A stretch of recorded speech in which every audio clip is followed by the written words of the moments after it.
Okay, so they gave me a whole 2 hours. Oh, Lord, have mercy. I don't know what to do with myself. Let me ask you guys a question. Did you get something out of the last, at least today? Did it make sense for you guys? Okay. Let's try to finish it up now with the book of Hebrews, okay? So open your Bibles to the book of Hebrews chapter 9. I'm going to try to follow my PowerPoint, but maybe or maybe not. But so you'll know when I do a PowerPoint, it's more of a guide for me. The reason why I got more information and I'm reading more, because I'm trying to use a legal terms, and I want to make sure that I convey the message for now until you learn it, you know. So the book of Hebrews, which is probably one of the biggest controversies you have, is trying to understand the book of Hebrews. Right now, there's a lot of arguments going around in the movement in regards to Melchizedek, who's Melchizedek, whether you are Melchizedek or whatever Melchizedek, or all this stuff, okay? I'm not going to focus on that argument. In reality, I corrected that 16 years ago. I used to teach something different than I teach today, and there's a reason. So instead of that arguing all the time about a subject that very few people actually study, I decided to focus more on the mechanics of the book of the letter to the Hebrews. So how does it work? To whom it's written to? From where it is written to, right? Have you ever thought about that? To whom did he write it to? To the Hebrews, not the Gentiles. In what context? In a temple logic. When? Singing back there. And when? What year, approximately? From where? By who? Good questions? Yeah, why Hebrews versus Israel? Why is it called Hebrews? Well, I mean, it's written from Italy, chapter 13, verse 24. It was written around the time of the destruction of the temple, the year 70 AD. And it was basically a letter of comfort to the Roman congregation and the Hebrews, the believers. And the guy who wrote it, we're not quite sure who did it, but the guy who wrote it had a very deep knowledge of the temple service. I mean, it's a work of art. And it's like, let me ask you a question. Would you agree with me that someone who comes into this country who is not Somali could understand the culture if you don't really live and assimilate into it? Could you really understand? I came here in 1979, and I'm from Puerto Rico. I was born in Puerto Rico, raised until the age of 13, but I've been here since 1979. Although I'm from the Commonwealth of Puerto Rico, I'm a U.S. citizen, but I consider myself more or less mindset of an American. You know? So although I have a culture, but I've understood that I'm grafted into your culture. Okay? Now, the beauty of Torah is that you don't have to compromise on the values of the Torah to follow your culture. As long as you don't tell me that I have to eat pork as part of the Constitution. Like Islam, they force their ways into your lifestyle. Okay, there's a difference between a theocracy versus the way the world lives today. Okay. The book of Hebrews is significant because it's trying to give us an understanding as to why, when, how, all the questions, how Yeshua is able to reconcile the world back to God. But what we don't really recognize sometimes, and I didn't for years, I was always focusing on chapter 7 and 8 to prove the validity of the sons of Aaron, that I really didn't care to read chapter 1 all the way through chapter 13. I was only focused on 2 chapters. And I thought I got a handle on those 2 chapters. But when I began to do my studies on the book of Hebrews, chapter by chapter, on wisdom and Torah, I began to pay attention. That's a beautiful thing when you read it from the beginning to end. You have to pay attention to certain language and the flow, literary genres that are found in the book of Hebrews. The context. For example, many people assume that the book of Hebrews is speaking about the temple service, which it is. But then the question is, which part of temple service? Oh, it's about sacrifices, which it is, but which type of sacrifices? No, it's about the day of Atonement. It is, but which service within the day of Yom Kippur. So basically what I've been trying to do is narrow it down. Trying to narrow everything to the point that I want to know exactly the plan that I need to execute my submission. You get it. But you have to have a plan, right? So what is the plan that we're going to investigate? We need to know why the writer of the Hebrews is using, to us in the Western world, confusing language that we don't quite understand. For example, the connection between what the New Testament calls a new covenant of Hebrews 8, verse 10 and verse 11, Hebrews 9, verse 11 to 22, in light of Leviticus 17:11, which is the life is in the blood, and Leviticus 16, verse 15, 16, and especially chapter 24, verse 1 through 6 of the book of Exodus. How many people read the book of Hebrews, but in order to understand those chapters, you have to go back to these. Leviticus 16, Leviticus 17, Exodus 24. It's very important because we need to go to the root. So I'm going to try to guide you through what I'm finding so far, okay? So the foundation, Exodus 24, sets the whole pattern. Exodus 24 sets the covenant, a blood inaugurated relationship pattern. In Exodus 24, Israel verbally assents to Adonai's words. And then Moses enacts the covenant with blood. Young bulls, half of the altar, half toward on the people. He's torn it towards the people. This is extremely important, and it's going to play a pivotal role in chapter 9 to understand his meaning. Now, this makes the covenant life and death. It's a life and death bond. The altar represents Adonai's side of the relationship, represents his authority. So when they start building the altar, many believers are going to be speaking against the altar. Please don't. Save yourself a headache. Because the altar, established by God himself, when they came out of the ark, they built an altar dedicated to the earth. When Abraham came into the land, he built an altar. When he went to Egypt and returned, he built an altar. They all built altars. They came out of Egypt, they built an altar. They came into the promised land, they built an altar. There's a reason why God sanctified the altar, that everything that it touches is made holy. We don't quite understand the mechanism of that, so therefore we criticize sometimes without really understanding. The altar represents the Lord's side of the relationship. The people represent Israel's side. Okay? Now, the Torah as a template. So the Torah already gives you a template. Covenant words are spoken and read in chapter 19 of the book of Exodus. Chapter 20, God appears to the people and gives them the 10 words. Chapter 21 and 22 and 23 gives you all its laws, civil laws and all that stuff, right? It's written in a very interesting formula. The 10 words is written in an apodictic formula. Scholars call that you shall not. In other words, God says you don't. It's called apodictic. He's the king. We just do. And the casuistic, chapter 21 and 23, is written, if you do this, I'll do this. Like Deuteronomy chapter 28. Right? I will bless you if you do this. And okay. Now, chapter 24 follows what is called the logic of, oh, you agreed? Now we're going to ratify the covenant. I submit to you that what Yeshua is doing is ratifying the covenant, but with his blood. Remember what we talked about in the last 3 teachings. The Torah cannot do something for you. What is the only thing Torah cannot do for you? It cannot do what? It cannot what? Remove death, right? I wish everyone would have stayed for this teaching. This teaching was very important. I'm telling you, I'm going to bring a little correction out of love. There's no reason why they shouldn't have stayed for this one. Because when they start arguing about the book of Hebrews, remind them. I'm telling you, it'll come. And this is an important one because it really opens the door and makes it easier for the leadership. It makes it easier for your leadership. Because your leadership now doesn't have to over-explain something that will be so easily understood once you put it together. Okay? Okay.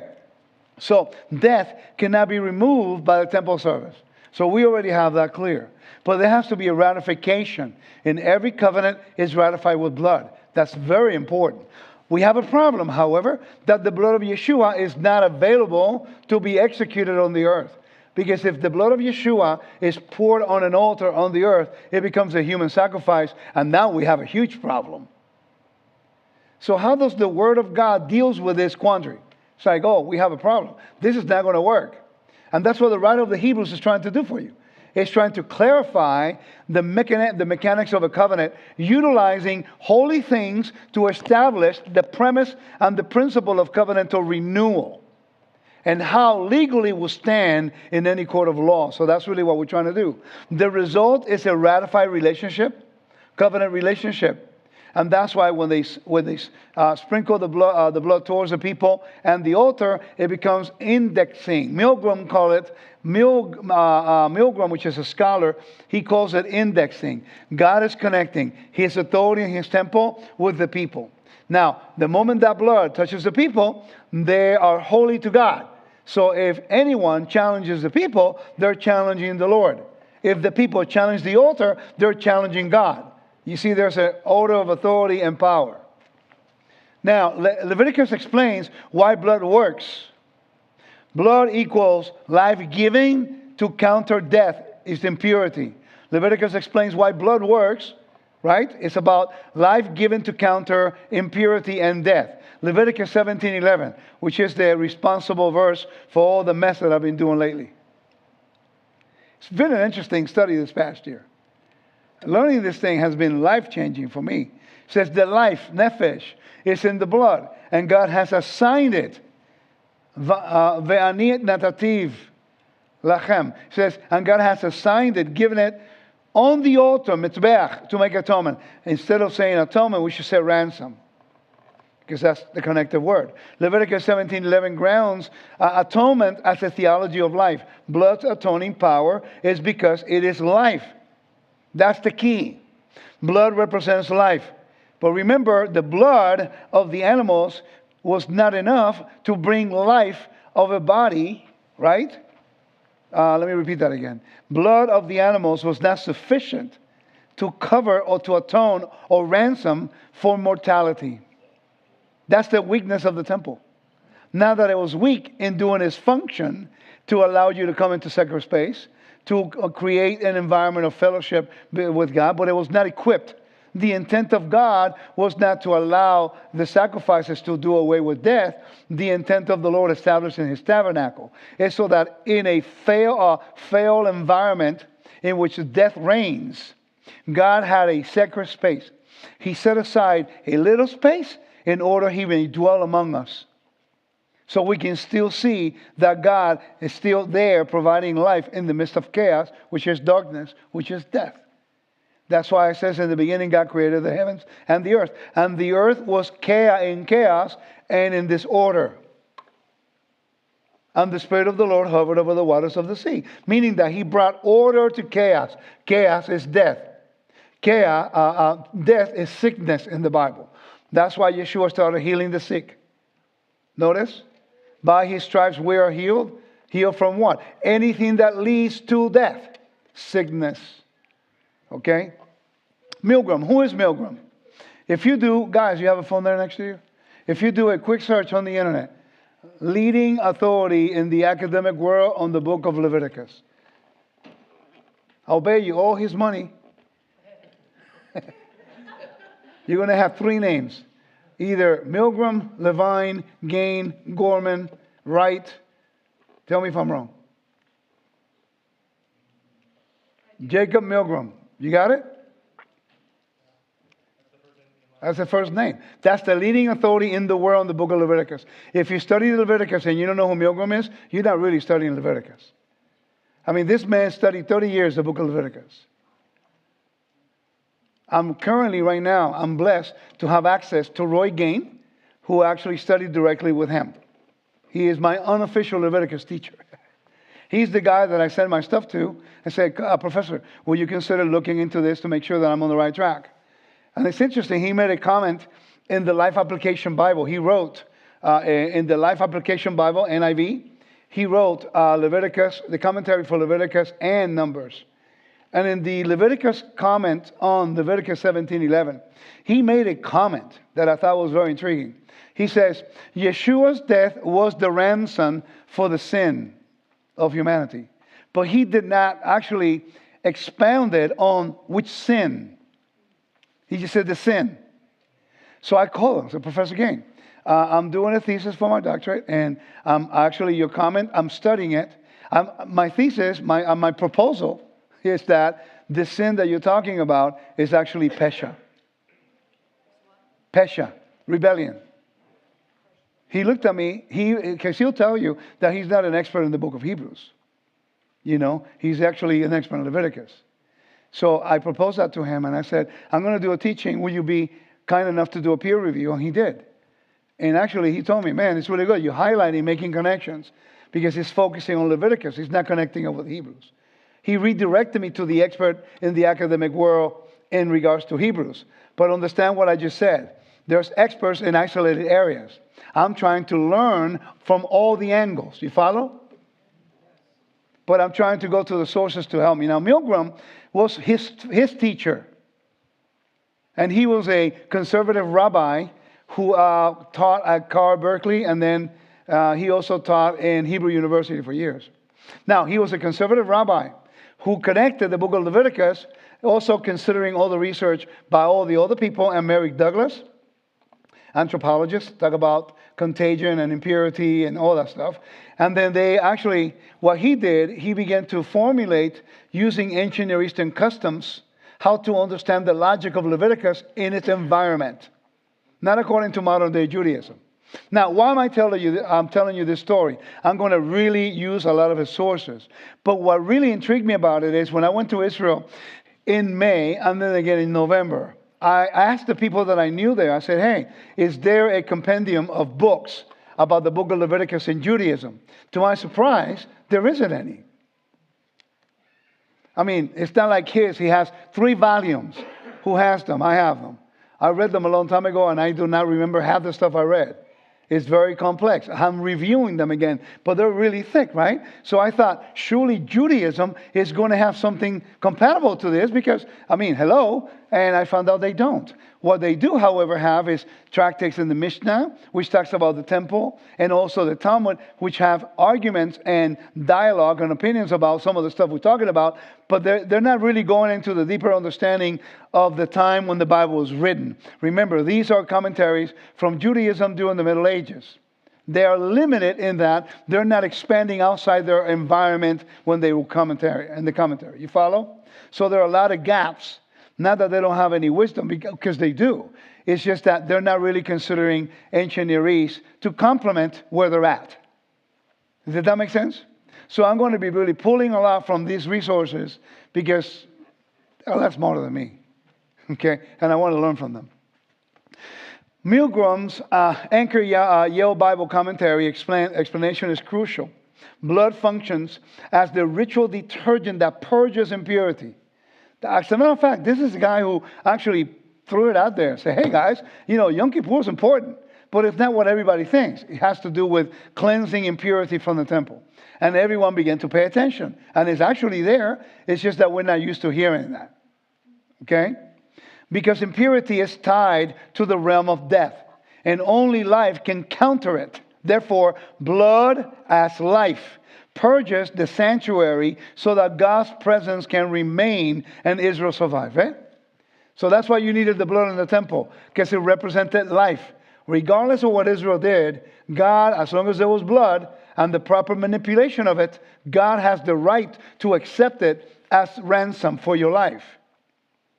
Okay, I know you guys have food. I want to make sure you stay with me, okay? Now, don't fall asleep on me, because I'll be really offended after all these hours waiting for you guys. Leviticus 16, verse 15, 16. It says, it is not mainly, the Leviticus 16, verse 15, 16, it's not mainly about washing people with blood, but about thank you, sacred space from Israel's accumulated impurities and transgressions. In other words, no one was ever washed with blood. By the way, can you go to Revelation chapter 1:5, please? Revelation 1:5. I'm going to ruin your theology real quick. People get mad at me every time I mention this. Please don't get mad at me. Can you see right here? Listen, check this out. It says, read this version.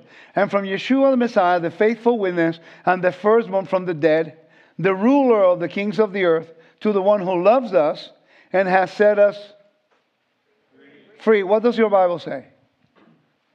To him who loved us and has freed us from our sins by his blood and made us a kingdom, priest to his God and Father. To him be glory. Okay, perfect. Read yours. From 1:5, right? Just 1:5, yeah. And from Yeshua Messiah, the trustworthy witness, the firstborn from the dead, and the ruler of the sovereigns of the earth, to him who loved us and washed us from our sins in his own blood. I don't mean to diminish your resource, but I want to give an example why we have to look into the Greek language. It has the names restored, right? Mm-hmm. But that word there, what Bible are you using? English Standard Version. English Standard Version. It's not restoration of the names, right? But that one has the right translation. That one has the proper names. But there, if you read that, it implies paganism. Because there was nothing ever in the temple that was washed with blood. That is only apotopraic worship. And actually comes from a ritual they used to do in the Greco-Roman world. That is, they used to have a platform underneath of it. That platform had holes in it. And a person would stand underneath the platform. They would slaughter a bull above. And then the blood will fall on the person that was washed in the blood. In the meantime, there was a priest of that religion, right, to the mother goddess, and there was a eunuch priest dancing in ecstasy over there, and they were actually looking for a good luck charm, in other words. So they will go in, they'll wash in the blood, and then the priest will tell them, Mother Goddess says you're going to be okay. That's what happens when you say washed in the blood. So what does the Greek says? Because his version says freed us. And yours says washed. Which one is it? It's completely different from washed to freed. Now, if you understand the temple service and you have a background in this, it cannot possibly be the wash. Because there was never anything washed with blood in the temple. Ever. And there's a reason. Because of the connection with the underworld. In the ancient temples, they used to do sacrifice and they used to smear blood everywhere to avert evil. In the temple, the blood is reclaimed to do something completely different, to bring life as a ransom for you, not to avert demons. Completely different. So watch. As you looked at the word free, you see that little number here? You see all the notes for my Revelations teaching? These are, you know how many studies I did? How many videos I did on chapter 1 for the introduction of my book of Revelation? 11. Thank you for not watching. I appreciate it. Now, the reading set free is Lusanti, has a better manuscript support. In other words, Lusanti, that is rival Lo Ulsanti. Now, I want you to pay attention. Watch this. Watch this. You have, this is the proper translation, Lusanti. But then throughout the time, Lo Santi. One little letter changed the whole context. Did you get that? Yes. So how would you know which one fits? If you understand the temple rituals. Because there was never anything washed with blood in the temple. Is that a transcription error? I think so. Remember, they have different manuscripts. You have 2050, 1611, 2329. I mean, so therefore, in one of the translations, someone put in that's why it's washed, and that's why the other one says free. But again, it doesn't mean that it's a mistake. They're writing stuff. But if you know your way and the context of the temple, you can highlight right away. You can see it. You know how many people argue with me about this stuff? I had one guy who got mad at me because he was a Pentecostal dude, and he will preach, we're washed by the blood of Jesus. And I told him, brother, can I submit something to you? It doesn't say that in the Greek. Well, I don't care what you say. I said, brother, I'm just trying to share what I'm learning. He started fighting with me. Yeah, when mine says washed, there's no, when you highlight it and it goes back in logos, it doesn't give you the Greek. Right. You hit washed. Right. You hit freed, you have it. Thank you. Thank you. Okay, so here we go. So now, purification offering. Milgram repeatedly frames the chatat as a purification offering. Chatat means sin sacrifice. When you hear the word sin sacrifice, please understand that it's a purification offering. That's another thing that people always misunderstand. We don't know the definitions of the Bible, so when we say, no, it's a sin sacrifice, you assume you did something wrong, right? It's only logical the way we learn. But if you put it in the Hebrew context, chatat can mean a purification. For example, does a woman having her menstrual cycle sin? That's her normal function as a woman. So why does it call it a sin sacrifice? No, it's a purification. She's been purified to come back into the realm of life because she experienced the loss of blood. Does that make sense? So now things begin to be more clear. Now it says, can you make me a little louder because I'm kind of pushing my voice a little bit? I'm assuming you can't hear me because it's so wide. And I'm loud. And I'm proud. It says, that's better. Thank you so much. It says, Milgram repeatedly frames chatat as purification offering, whose blood rites purge, kipel, to the shrine. He even points directly to Leviticus 16:16 as a clear statement. The high priest shall purge the kipel, the adidum, which is the place of pollution, and transgression of the Israelites, which I read that before to you here. Now the ritual focus on the specific rite sprinkling in at the inner sanctum. Milgram notes the ritual focus on the caporet, which is the cover, which is the mercy seat. Can you please go to Romans chapter 3, please, verse 24? Area and control the sprinkling pattern inside the veil, including discussion on how this was understood and even interpreted in the Qumran community. Have a commentary on this. Let me know when you're there, okay? Go ahead and read verse 21, 22, and 23, please. Yes. Read it really loud as I look for it over here. For now, apart from the Torah, the righteousness of Elohim has been revealed, being witnessed by the Torah and the prophets. The righteousness of Elohim is true belief in Yeshua Messiah to all and on all who believe, for it there is no difference. Keep going. Keep going. All have sinned and fall short of the esteem of Elohim, being declared right without paying by his favor through the redemption which is in Messiah Yeshua. What verse are you now? Now watch. Pay attention to 25. Listen to this. Let me continue if I may. God publicly displayed him at his death as the mercy seat. But yours says propitiation. What does yours say? 25. Yes. Whom Elohim set forth as an atonement through belief in his blood. See, atonement. But you read atonement and you don't know what you're talking about, because atonement is a overall language for all of the offerings. Can you see the confusion in my Christian brothers? He died for all my sins. It's only logical if you go to that translation. But when you go into the Greek, it's helasterion. May carry this general sense, place of satisfaction, referring to the place where God's wrath towards sin is satisfied. Guess what? That commentary is actually written in a penal substitution language. Even the right translations sometimes don't convey the right context that the Greek word is trying to convey to you. That makes sense? Meaning that it's actually the Holy of Holies. He's actually saying here, it's using a temple language. God publicly displayed him at his death as the mercy seat accessible through faith. This was to demonstrate his righteousness, because God of his forbearance has passed over the sins previously committed. Are you following what I'm saying? Yes. Hello, are you following what I'm saying? You see, so we have to define these terms. How many of you never consider that the word there is the Greek word that means mercy seat or propitiation, which is a Yom Kippur language?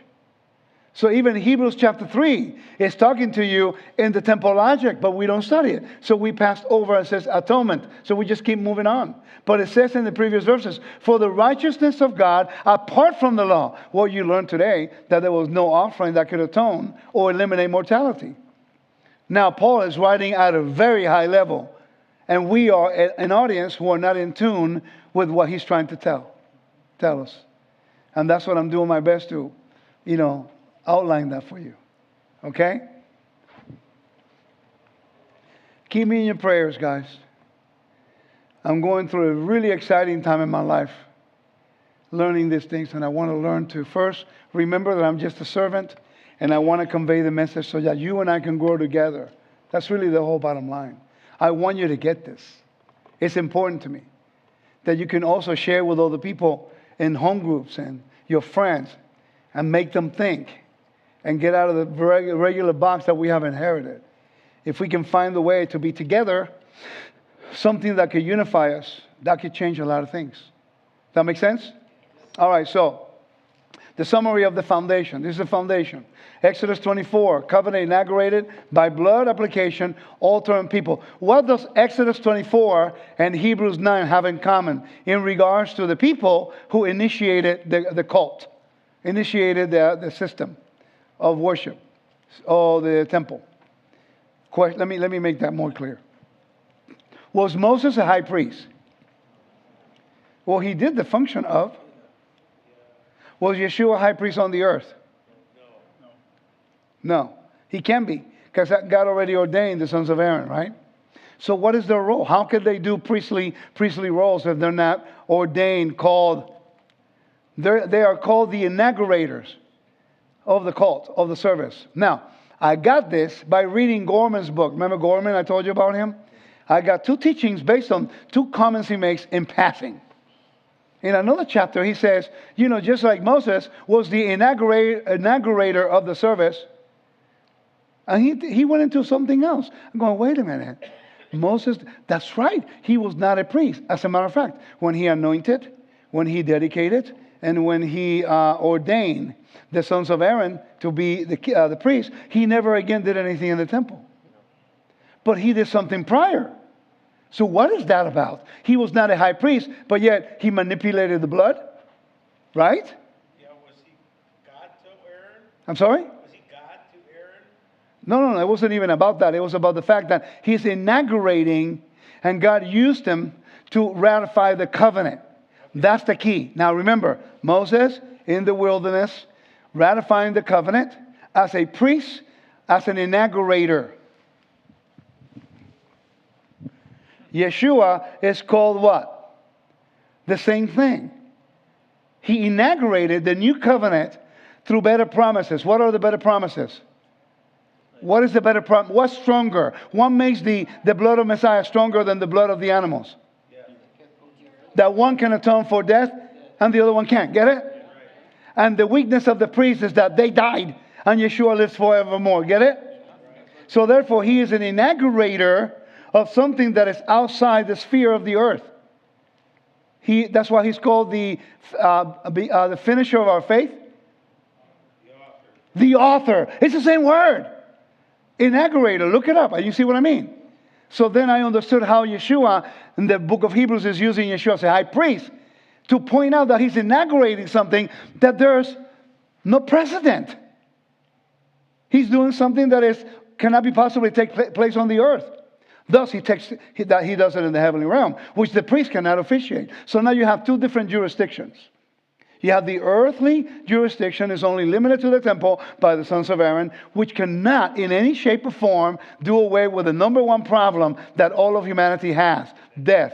And then Yeshua can go and officiate in the place where the sons of Aaron cannot go and officiate, because they don't have the authority to atone on behalf of eliminating death. They can only atone in regards to purifying the temple. Get it? That's why the second is better than the first. That's why the second is better than the first. It doesn't mean that the first is not worth it or that it's not functional. It's just that it's not created for this purpose. It's a comparison and a contrast. I'm teaching you this, and then we're going to read chapter 9. This is the introduction to read you the chapter. I'm doing this so you can see that there's a lot of information prior to reading the chapter. Many people say, well, here says, and here says, well, have you studied the Day of Atonement? Have you studied the 42 steps of the priest will take place to do the service on the Day of Atonement? Is this talking about the Tamid offering, or the Mincha, or the Musaf? Or this is talking about after the Musaf, before the Mincha, the service of the Yom Kippur? Which one? You see, this is what I'm talking about. And I said that on purpose so you understand that there's a lot more that we have to consider than just saying, well, the verse says it was written to people who understood, people who knew the language, people who are connecting with what he's saying, that we do not know the audience, we don't know the location, we don't know the topic. Thus, we're confused. 99% of the people reading Hebrews, they use it with the purpose of disregarding what God has ordained, what God has dedicated, and what God has anointed the sons of Aaron on the earth. And I find it curious that now the book of Ezekiel is telling everyone, by the way, the sons of Zadok will return to their rightful place. And now we go bent out of shape because we don't know how to explain it. So you know what people are doing? They are disregarding the book of Ezekiel. No, that already happened. No, that's not real. No, that's not going to happen. Because you don't understand Hebrews, that's why. Remove Hebrews from the canon and you don't have this confusion.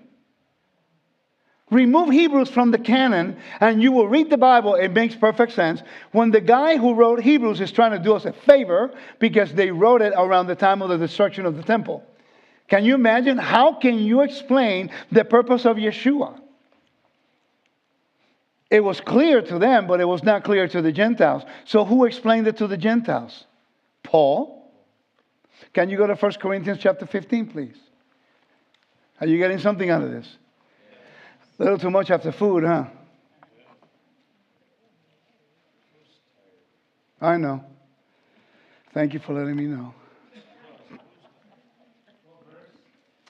Hold on, let me try to find Romans here real quick. Man, I tell you, when you read Romans in its proper context, it's crazy, amazing how you can get some stuff. Let me show you. Just walk with me here real quick. I'm in Romans still. When I get to chapter 5, there we go, right here. Nope, sorry. I got to take you to the text. There we go. The same thing, more or less, Paul says in 1 Corinthians 15. Verse 20, 21, and 22. Okay? Go ahead and read that real loud. Please stand up. There you go. But now Messiah has been raised from the dead and has become the first fruit of those having fallen asleep. For since death is through a man, the resurrection of the dead is also through a man. Read one more verse.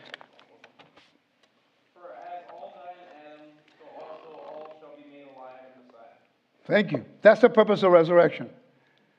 Now, Paul is connecting it all the way to Adam. Now, what does he do in Romans? Romans chapter 5, verse 12. So then, just as sin entered, which sin though? You see what I mean? Death. And what is defined? What word does the Bible talk about that? It's actually the penalty of it is death. Pesha, rebellion. Willful rebellion, right? So just as sin entered the world through one man and death through sin, so death spread to all people because all sin. Get it? For before the law was given, sin was in the world. But there is no accounting for sin when there is no law. Yet death reigned from Adam until Moses. Or even over those who do not sin, in the same way that Adam, who is a type of the coming one, transgressed. Now, what do you think the word transgression is? The word transgression is actually the Greek word parabasis. Right?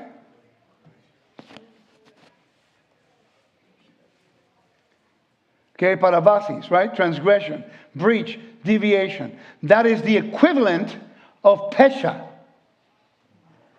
Did you get that? Guys, I spent last night, this morning, lunch, all of that just to take you to this verse. Because I wanted you to see exactly that word parabasis. By the way, look. If I go here, I have, it's in Spanish. Let me change it for you. Okay, I just, Lexham Bible, I use that one.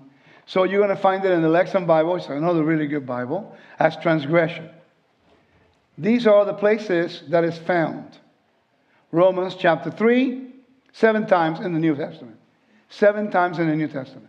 Remember, the word transgression in Romans 2:23. Who boasts in the law? By the transgression of the law, you dishonor God. Now, it's interesting because when you read that in Romans chapter 2, you don't know what type of transgression he's talking about. It's only if you go to the Greek, it's talking about rebellion, pesha. Now, the premise and the thesis of Paul in Romans is that God has mercy on the Gentiles by grace through faith to restore humanity. And then said Romans 4:15. For the law produces wrath. Why? How come death reigned until Moses? Kind of weird, right? Death reigned until Moses, but we still have death. Because the moment the Torah was given, now God is giving you a foreshadow of a solution. Meaning, if there's transgression, only God can forgive you. That's the whole point of the Day of Atonement. The whole point of atonement is, the Day of Atonement is, that if the nation committed chatat, avon pesha, then God can decide to forgive you. At least for that year. And you can still have fellowship with Him as a nation.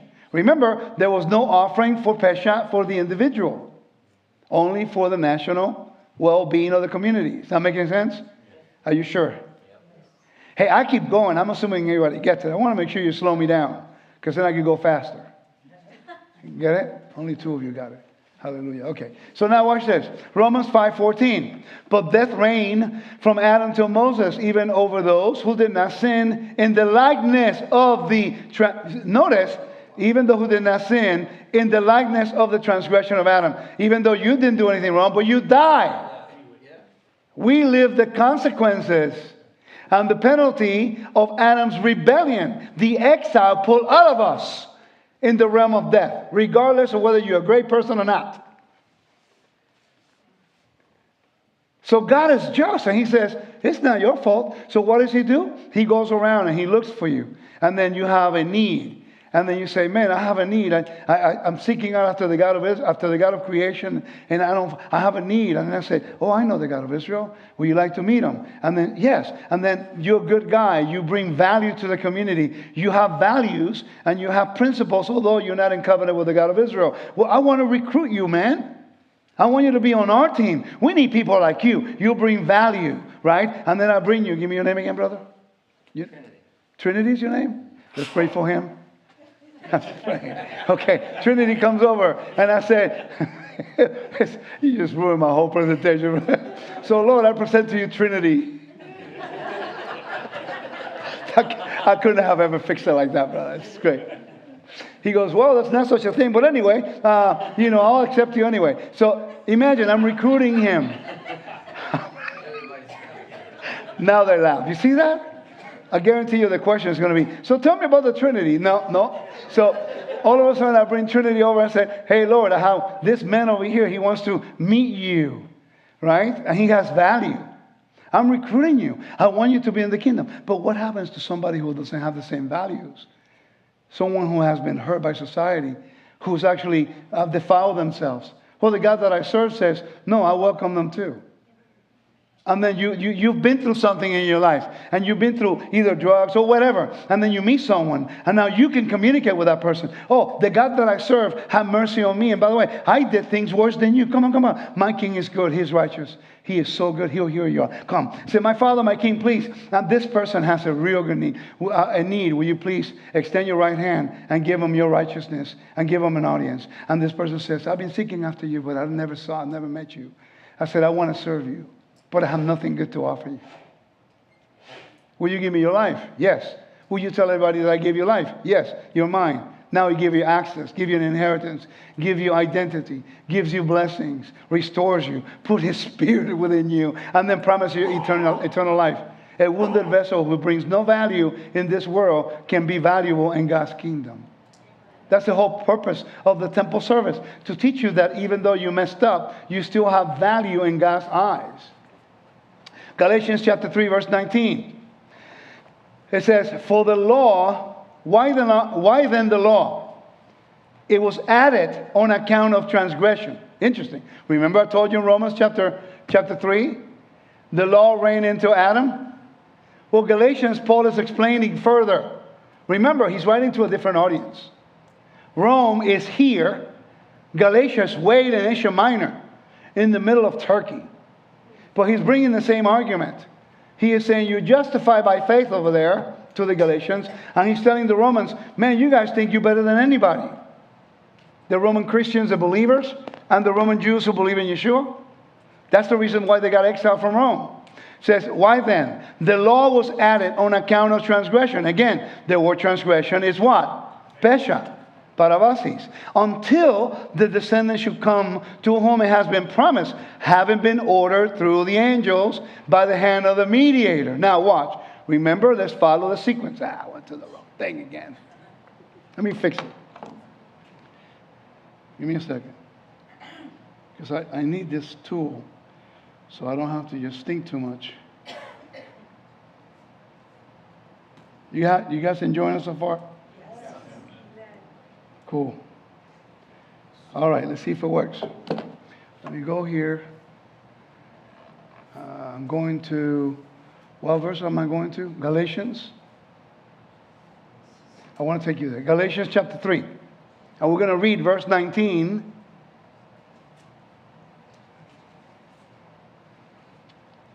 Three 19.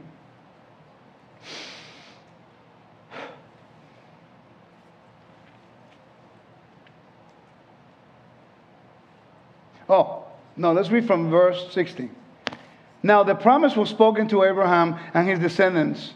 Scripture does not say to the descendants, referring to many, but to your descendant, referring to one who is Messiah.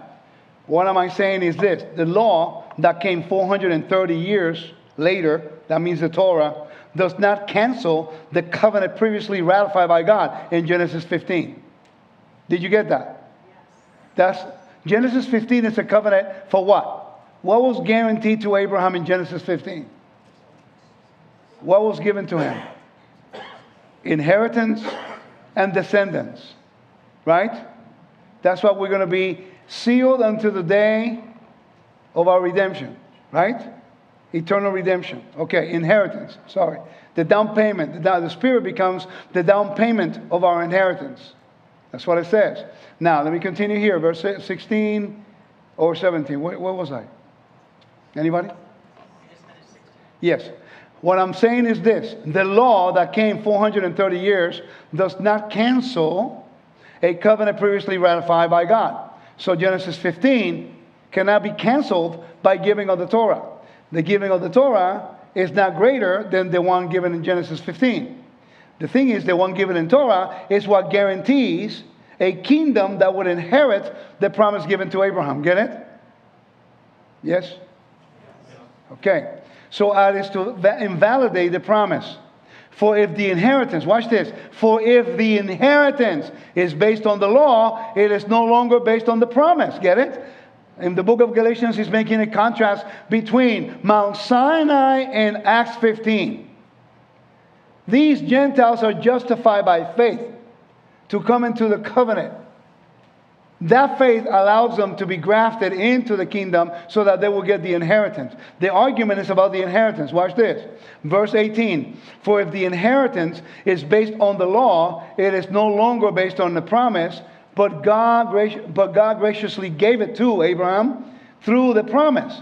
Why then was the law given? I mean, Paul is doing an incredible midrash. He said, why then was the law given? Surely it cannot cancel out the promise in Genesis 15.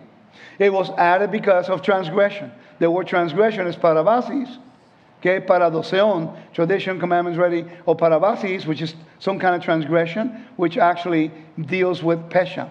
Until the arrival of the descendant to whom the promise had been made.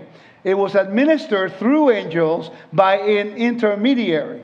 Now that the mediator is not for one party alone, but God is one. He's actually making a case for the Gentiles to be in the kingdom, by the way. Now, verse 21, will you please read it with me? Make sure you're awake. If the law, therefore, opposed to the promises of God? Absolutely not.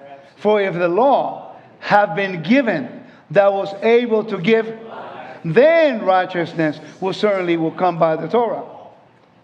Did you get that? That means that the Torah is not equipped to give you eternal life. The Torah is equipped to keep you in the realm of life, so that when you die, God says, they have my seal, they belong to me, He'll resurrect you. Okay? 1 Timothy, Adam was not deceived, but the woman, blaming the woman the whole time. Take it up with Paul, not me. Because she was deceived, came in transgression. Get it? Now, let me ask you a question. How many of you never considered looking into the word transgression on that verse?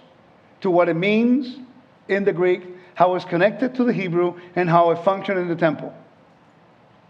That's why the Lord has given me the privilege to study. Because this is what I do for a living. I spend all day long looking for these things to share with you. Okay? Hebrews 2:2.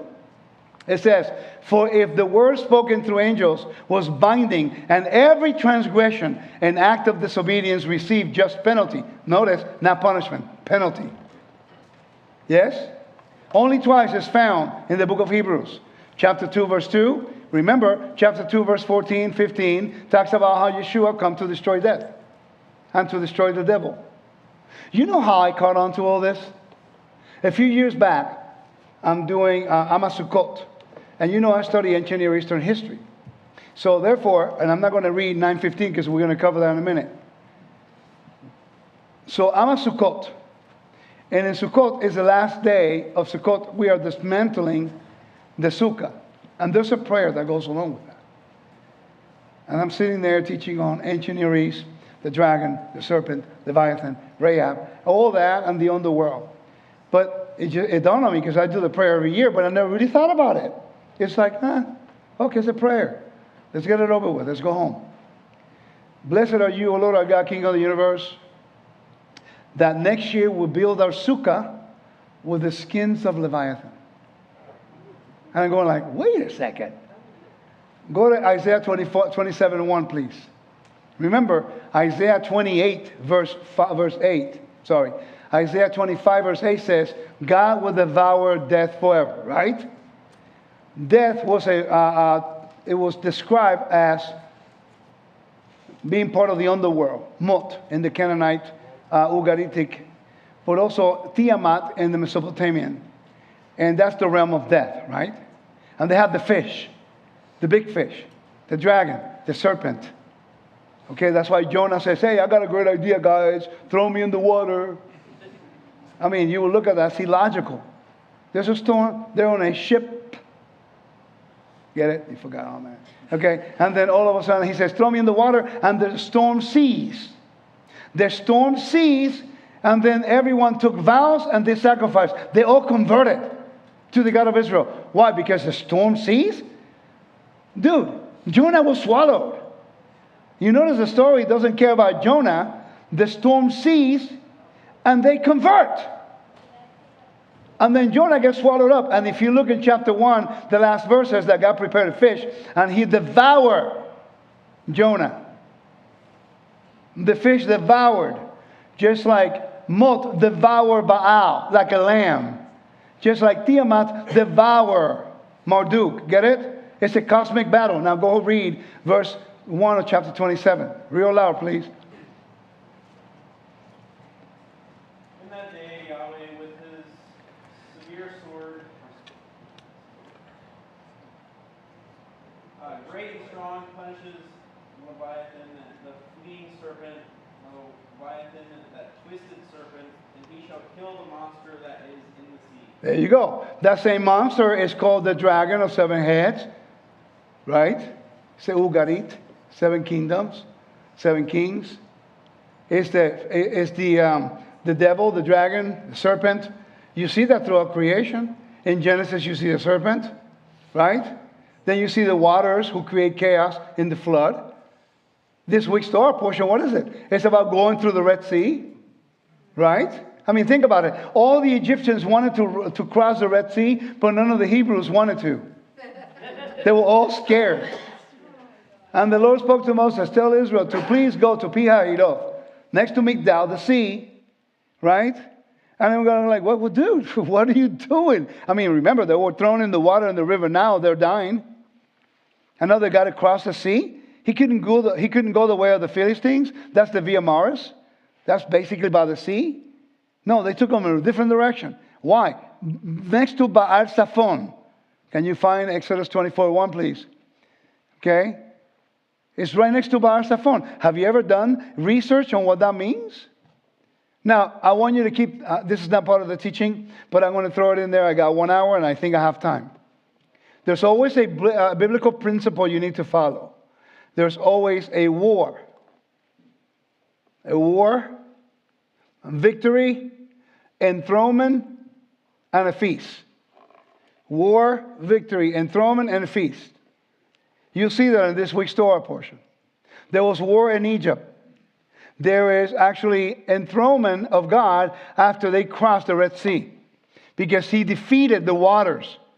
See, to us, it sounds illogical. They go through water.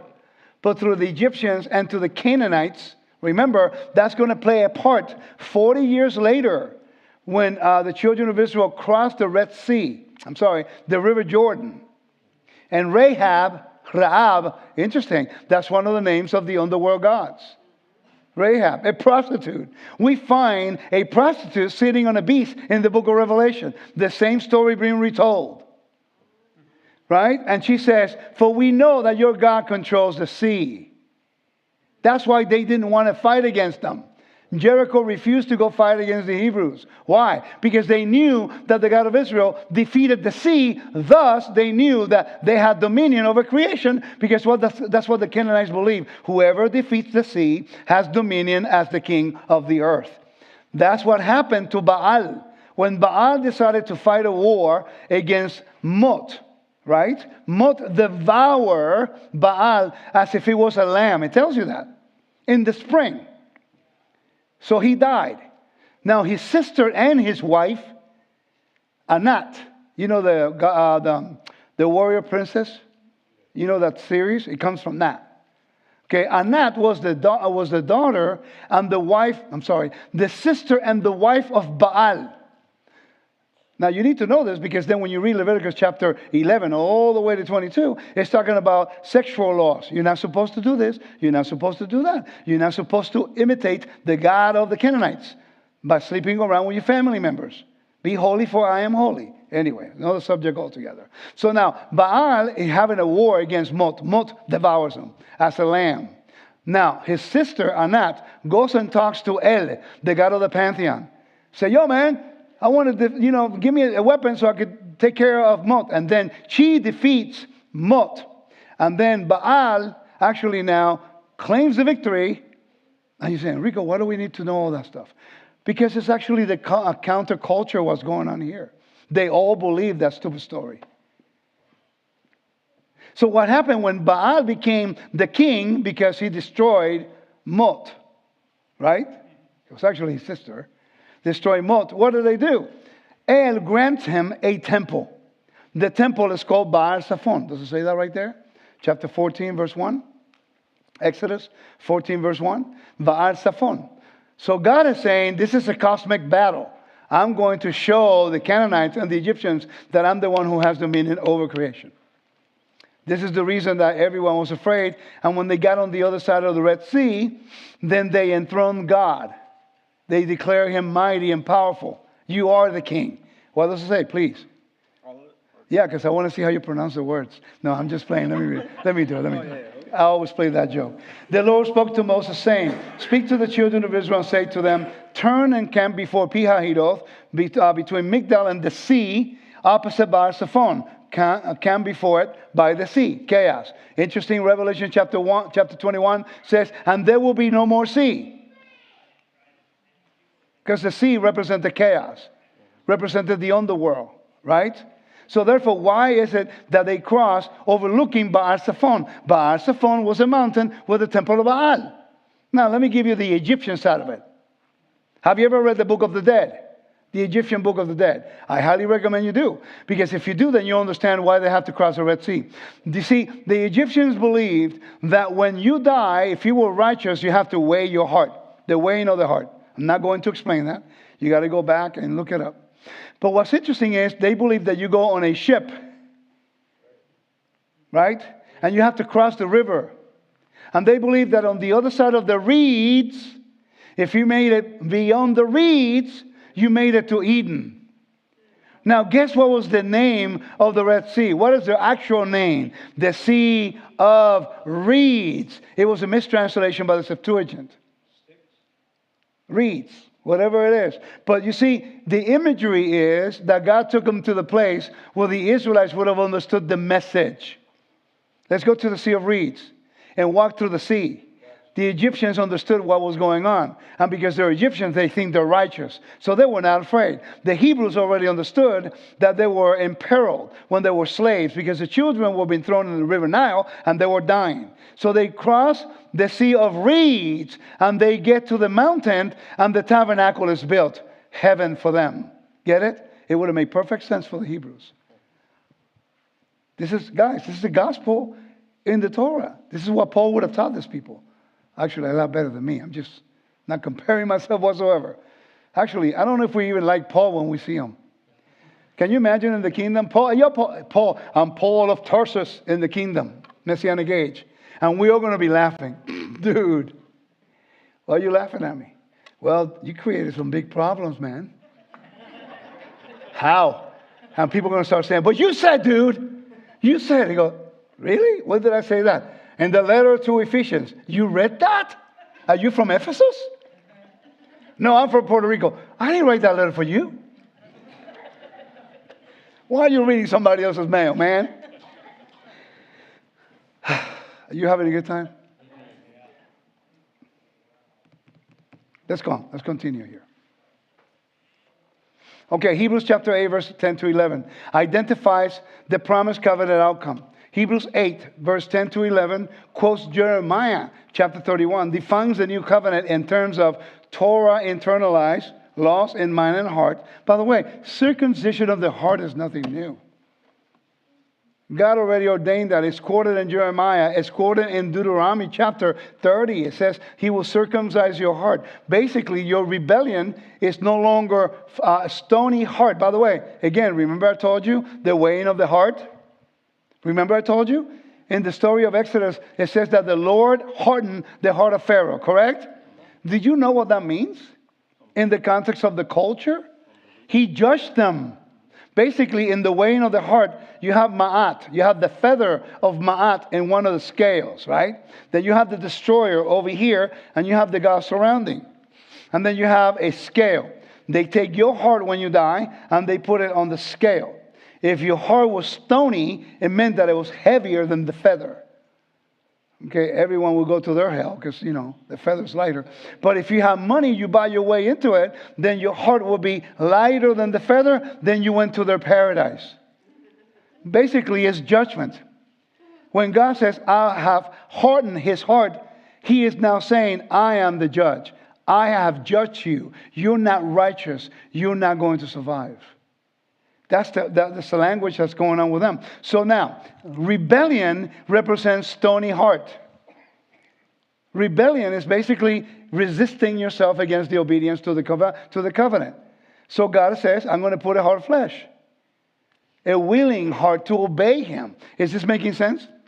Yes? So we need to learn these terms. Now people say, well, my heart is circumcised. I don't have to follow the Torah. Well, guess what? You say your heart is circumcised. You don't follow the Torah. You went from circumcised to stony. That quick. Because you're not having the proper context of definitions. So how do I know if somebody has a fleshly heart and a circumcised heart when they're willing to obey what God says? If they willfully, rebelliously turn against the Lord and change holy things, they are showing stony heart. If they've refused to change it and they refuse to adapt to God's will, then that's rebellion. And then we have a problem. It will cause a penalty and consequences, not just to them, but to everybody. 10 people refused to enter the land, correct? The 10 spies. And they began to influence some of the people in the camp, right? Only 2 people of that whole generation, I'm sorry, that's not true. The children that were under 20 years old, and 2 people, 2 of the 10 spies were willing to enter the land. Can you imagine a whole generation, 40 years in the wilderness, because they have stony hearts? Is this making sense? Okay. The goal of the new covenant. So Hebrews 8 tells us the goal. An internal, comprehensive covenant, fidelity and knowledge that the old arrangement did not produce. What was it that the old arrangement, the Torah, cannot produce? What is the only thing the Torah cannot do for you? Can it cleanse the temple so that the impurities are washed away? I mean, taken away, carried away. Can it restore your relationship with God annually? Can it remove death? That's the whole premise. Okay, let's continue. Hebrews 9, verse 11 to 22 supplies the covenant mechanism using Leviticus and Exodus 24 and Leviticus 9. I think I kind of basically, I got all these to read, but have I covered that enough? Now let's read the text. Let's go to the text. Let's go to Hebrews chapter 9.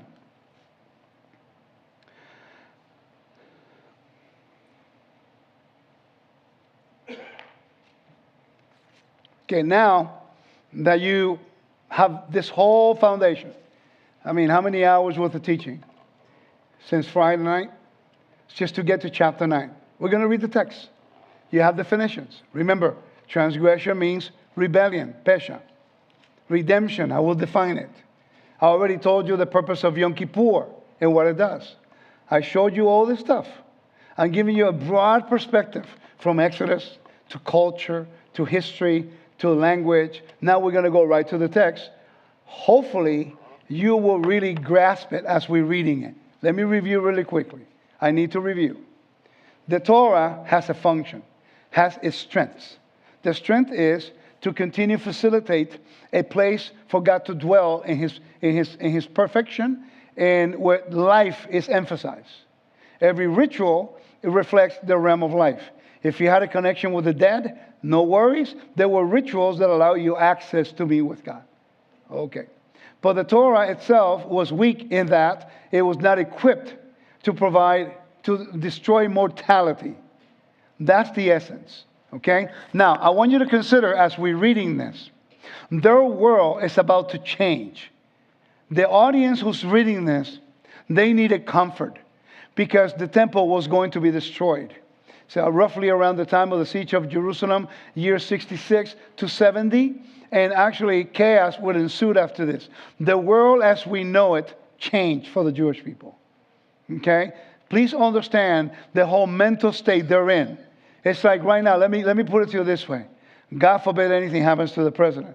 But if some attempt and then somebody pulls a bomb in the White House, God forbid, and then something happens, there's an attack, all hell breaks loose, it can change the state of this country. Right? Just by a simple act of terrorism against the White House. Although the president may be alive, the cabinet is intact, but the power of authority, the symbol of authority and power, the White House, was destroyed. Just like they send the message to...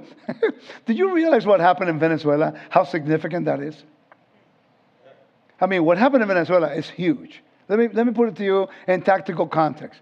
The leader of Venezuela got really arrogant. You probably didn't see it because he said it in Spanish. He called out president that he was a coward, right? And he told them, I am here. Come and get me in Miraflores. Right here, Miraflores is the equivalent to the White House in Venezuela. I know what that is because I lived near it for a little bit. It's the most safe place a leader could be in Venezuela. So he actually told, he forgot who the alpha dog is, and he told them, I'm here, come get me. Within 5 days, he moved the whole fleet right there to the coast. And now he says, Mr. President, honorable Mr. President. That happened like 2 days after he said that, right? He challenged him. So America waited for the right time, and then within a half hour, the Americans went in with Delta forces, okay? When you send the Delta, that's some serious stuff, okay? Within a half hour, they went in, they came out, they took the president and his wife. Not one soldier was lost for the United States. Immediately, Iran says, we're done. The Russian says, let us leave them alone. Mind you, there's subs, Chinese subs and Russian subs around the same waters. No one there to do anything after he did that. Guys, that was a serious message. The Venezuelan people don't know what to do. And then the Cubans decided to do the same thing. So what did the United States do? They moved their fleet right off the coast. The Colombian guy tried to do the same thing. Well, I'm here too. Come and get me. The next day he's saying, I'm sorry, sir. Can we call? Can I talk to you? I mean, what happened is so significant. Dame un segundo. What happened? Dime. Recently, they flew over Matanza and they didn't even notice. Oh, they didn't even notice. So what is happening is the equivalent of the temple is going to be destroyed is basically destroying your community center, your job placement. Everything that identifies Israel as a people will be destroyed. No hope after that. No atonement. Then how in the world can you come into the covenant? It has to be ratified with blood. If God had a plan, according to Isaiah, to do it for the whole world, how can that happen if there's no temple? There's no mediation. There's no blood for life.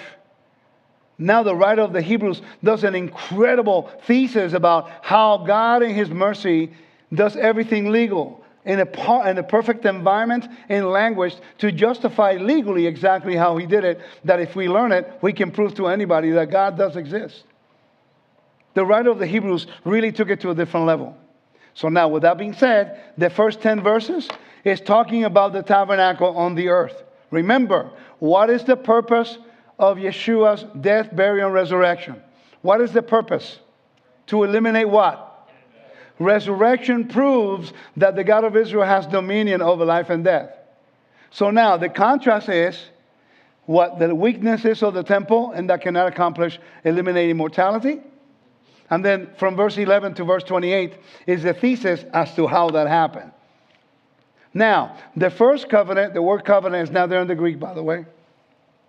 In fact, had regulations for worship and its early sanctuary. For a tent was prepared from the outer one. It said review, but I'm going to read it anyway. Okay?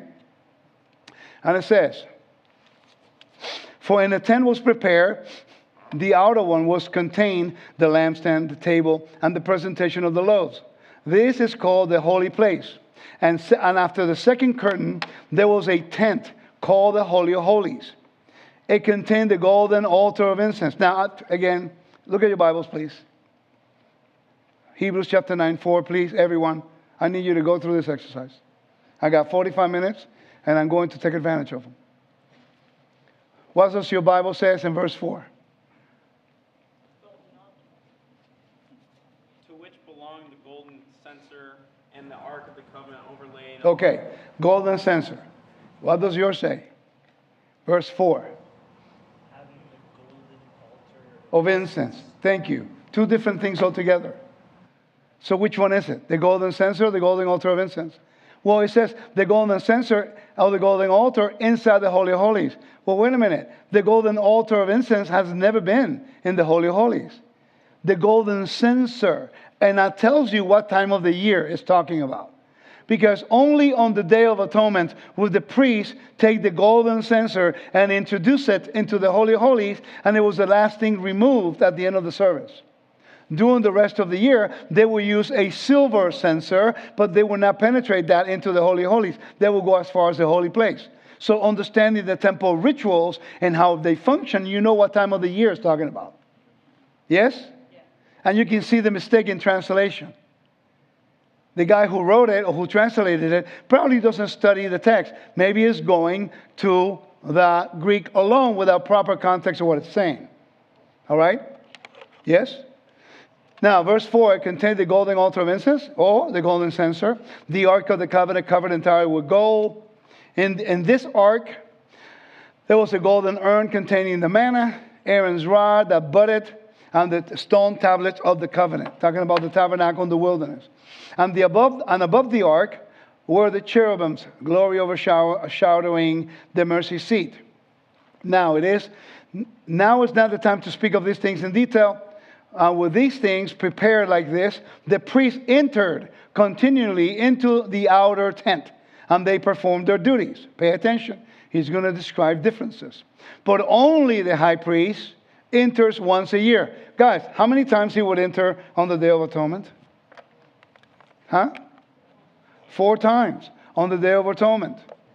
On that day, he enters 4 times. Okay? And he would change his garments. Anytime you see a priest, a picture of a high priest with a priestly garment and the breastplate in the Holy of Holies, the person who drew it doesn't really understand the service. Because they only wear white linen garments for the Day of Atonement. Okay? All right, verse 7.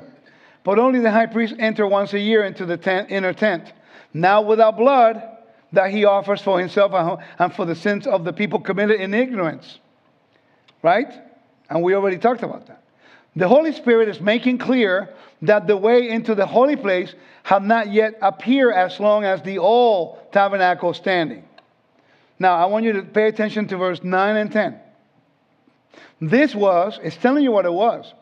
This was a symbol for the time then present when gifts and sacrifice were offered that could not perfect the conscience of the worshiper.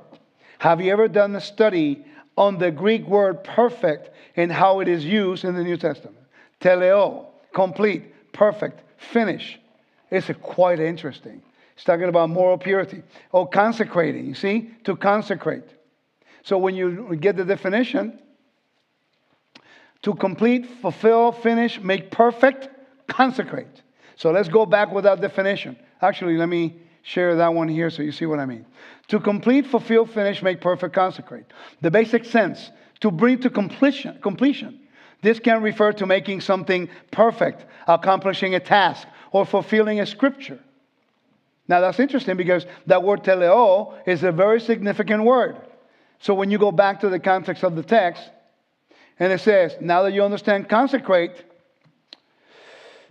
and you read the verse, it says, this was a symbol for the time then present when gifts and sacrifices were offered that could not, what? Consecrate the conscience of the worshiper. Now, when you say perfect, you don't know what that means. Perfect, what does that mean? You see, the law is imperfect and the temple doesn't work. No, that's not what I'm saying. We already learned that the temple is not equipped to do away with death. It cannot cleanse your conscience. Remember the ritual of Yom Kippur? They put the blood on the scapegoat and send away. What do you think that was done for? How about the ritual of the red heifer? We're sprinkling the ashes. Is that a logical ritual? It's illogical. I'll sprinkle you and now you're clean and I'm unclean. Is it more like psychological? You're a psychiatrist, right? To you, it's perfect sense. It's like if you want to deal with somebody's mental state, you have to have new anchors. You establish anchors. Oh, you feel guilty about something you did? Well, the Lord says, if you bring an offering to the Lord, go through the proper procedure. Present the best animal, give it to the priest. They manipulate the blood, and then your offering will be a sweet aroma to my nostrils. And you see the cloud go up, and then you go, oh. Let me break it down a little bit more. Okay, so the Bible tells you that no offering can be put on the altar without salt. You see, to us, salt is just salt. To the ancient world, it was everything. It was actually more precious than gold, by the way. Salary comes from salt. Okay? Wars have been fought because of salt. Salt, without salt, you cannot live, by the way. Okay? So, I forgot what I was going to say. You guys are wearing me out, man. What's I going to say? Oh, so now you got the offering, right? So you bring a donation to the Lord. You did something wrong. In this case, you did something wrong. And now if whatever it is, and you give the animal, and again, you fear for the Lord, and then you slaughter the animal. You can slaughter it. He manipulates the blood, or if he can slaughter it, then he'll do it for you. But the one thing is manipulation of the blood, whatever is required for that offering. But then you see how they prepare the meat and how the priests, 9 priests for a goat, 9 priests for a lamb, 24 priests for a bull. Again, it's a lot of people working, right? So therefore, you see how they manage it. And you're standing back looking. You're looking. Remember, everything's about, as a psychiatrist, it's going to make sense to you. If you want to completely reshape their mindset, you put pictures in which it can really create new anchors in their lives. You feel inadequate. You feel like you let God down. You remember that in the time when you committed a sin or a transgression, depending on the intent, it cost you something. There was a penalty. So now you have a nice little goat over here. This goat that you have produces milk, gives you wool. It's even a pet. Is that what I said? Go right. What did I say? Did I say the right thing? Yeah. Go. So now you have a little pet. Now little Johnny, if you're Johnny, don't get offended. Little Peter, hey, come over here, Peter. Your kids start playing with the animal. Now remember, your transgression now, or your type of sin, you have to bring something best to the Lord. Now you have to, that's your best. How do you explain it to your family that little Johnny's going to be taken to the slaughter? How disappointed will you be? That's your pet animal, get it? And now you don't have any more milk in the goat. I get it, a goat's milk. And then you don't have anything. And now you take it to the temple because you did something wrong. It's your best. It's unblemished. It cost you something. That's the penalty and the consequence of what you did. What is that going to create when you get back home? What happened to little Johnny? I'm sorry, I'm using Johnny. Maybe Juanito or something. I'm sorry, Juan. Let's say little Rico. I apologize to Juan and little Johnny. There's no more Ricos here, right? Okay, little Rico. And then all of a sudden now, the daughter goes, what happened to little Rico? Riquito. And then your wife goes like, go get me some milk. I can't. What happened? I took him to a temple. What did you do? There's no longer a cost. People can say and do whatever they want. There's no longer consequences. And then if we try to put in the consequences, people cannot handle it and they rebel. My proof is that right now in Minnesota, people are defending people who are illegal, who are actually sex offenders. They are defending sex offenders and people that defraud the country. But we tolerate it. Okay? So the temple was the same way. So now when you go to the temple, God is ministering to you. You insecure about what you did something wrong, come on over. Can I make you perfect? But it can restore the relationship. I can see you. We're good. After you see the salt, that's what I was going to say. You take the little meeting there, and then all of a sudden you still are scared because, you want to please God, and you see the way they prepare it. God says, do not put any of the meat on the altar without salt. Understand what it means, salt in the ancient world. It represented covenant, friendship, continuity, permanence. Huh? Yeah, unbreakable. Salt covenant. Yeah. Right. So imagine now if you have the animal and you see they take the animal and before they put it on the altar, they put salt on it. Now to us, it's a condiment, so it tastes better. But in the logic of the temple, when they see the salt meat on the animal, although I did something wrong, the message is, I'm still in covenant with you. Our friendship is permanent. You did your part. I accepted on the altar, and then you see the cloud going up. Okay, I could walk away now. I'm good. Psychologically, the conscience, it was all about here. It's all about bringing peace in your mind. I think you mentioned to me earlier that, who was it? I can't remember if it was you. Yeah, it was you. When you accepted Messiah, that you got this peace in your heart. How many of you, I remember when I repent, that I truly repented. It's like a load off my back. I felt that he took it away from me. Then the problem became more psychological because for years I kept sabotaging myself. I didn't feel like I was worthy of the mercy because I recognized what I did. It took a little while for me to realize that regardless of my condition, he forgave me. I needed to learn to forgive myself. And that was the biggest challenge. When I actually looked at myself in the mirror and says, I forgive myself. Because I know now, I believe that God forgave me. That's when I began to really grow. Yeah. In psychiatry, you have a catharsis. Mm-hmm. It's like when you talk to the Right. God. Yeah. Same thing when you do your confession. Same thing. And that's exactly what the confession was in the temple. The priest will hear you. He's not there to judge you. He's there to minister for you. He interceded on your behalf. That's exactly what Yeshua did. Are you with me? I'm almost, yes? Can I ask you, but on the salt, there's the verse about that we are salt and light, Mm-hmm. and we can lose our saltiness. So what does that mean, that we are salt? Well, we're supposed to be, okay, it's going to take me away from the topic, but what is the purpose of the salt? To give flavor. It doesn't acquire the flavor of what you apply it to. I don't care what you're eating. When you put salt, it enhances the flavor of what you're eating. The salt itself does not take on itself the flavor of the, you know what I mean? So we're supposed to give salt and flavor to the earth. That's why syncretism is such a sin against God. Because if we are supposed to be salt, but yet we mix the holy and the profane, and we commit syncretism, mixing things, then we lose our saltiness. It's no longer efficient. As a believer, I am no longer making a distinction and bringing value to whatever I touch. So it's something very significant in regards to covenant and also permanence. Verse 9. This was a symbol for the time present when gifts and sacrifices were offered could not perfect the conscience of the worshiper.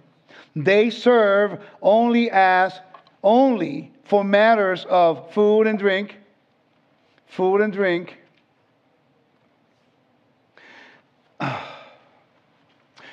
and various washings. They are external regulations. This is a very important context here.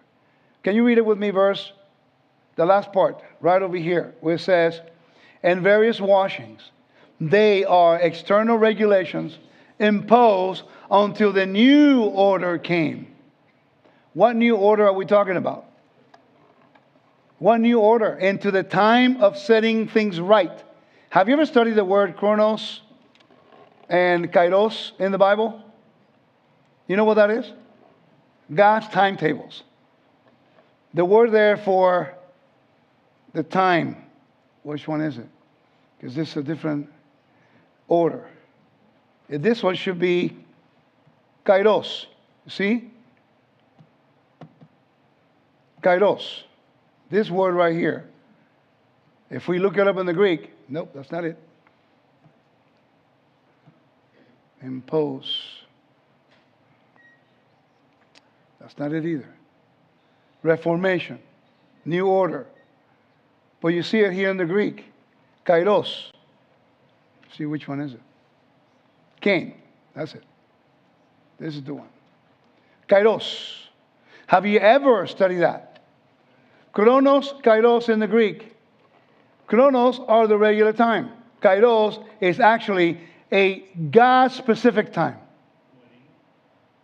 Like the Moedim. Exactly. You see? So if you look into the word kairos and chronos and you put it into the whole mix of the understanding of that context, it makes sense that basically everything worked until God interjected with his own message. Let me repeat that again. Okay? That everything was working at a level, but it was no longer sufficient. Why? Why was the reason for the book of Hebrews to be written? What was going on in Jerusalem? Thank you.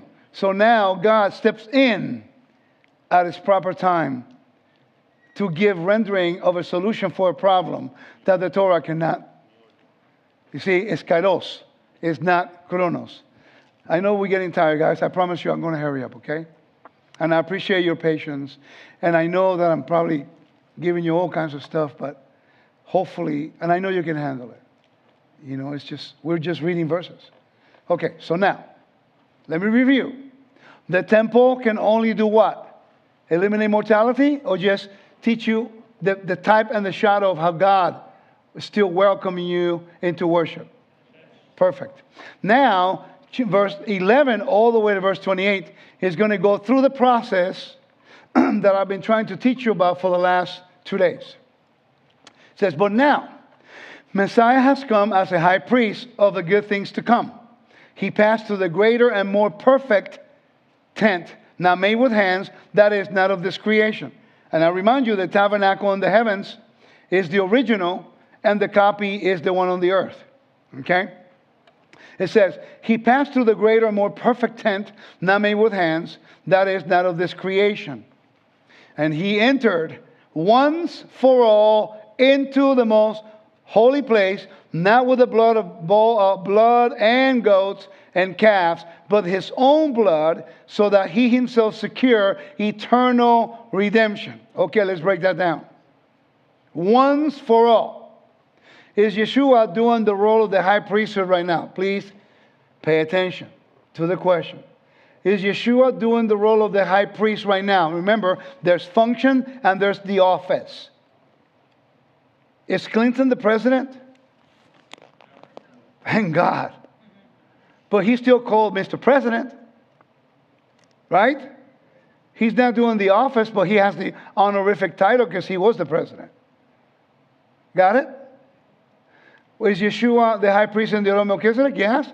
Is he doing the office of? No. He did that once for all. Can somebody go to Hebrews chapter 10, verse 11, please? He's sitting at the right hand of the majesty in the heavens.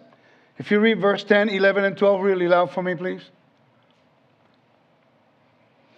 Every priest day by day doing service, repeatedly offering the same slaughter offerings which are never able to take away sins. But he, having offered one slaughter for sins for all time, sat down at the right hand of Elohim. Thank you. No, so keep going. Next verse is important. And waiting from that time onward until his enemies are made a footstool for his feet. That's kingship language. So therefore, he did the role once. He did the atonement once and for all. And once he did it, now he sits at the right hand of the Father, waiting until now all the enemies are under his feet.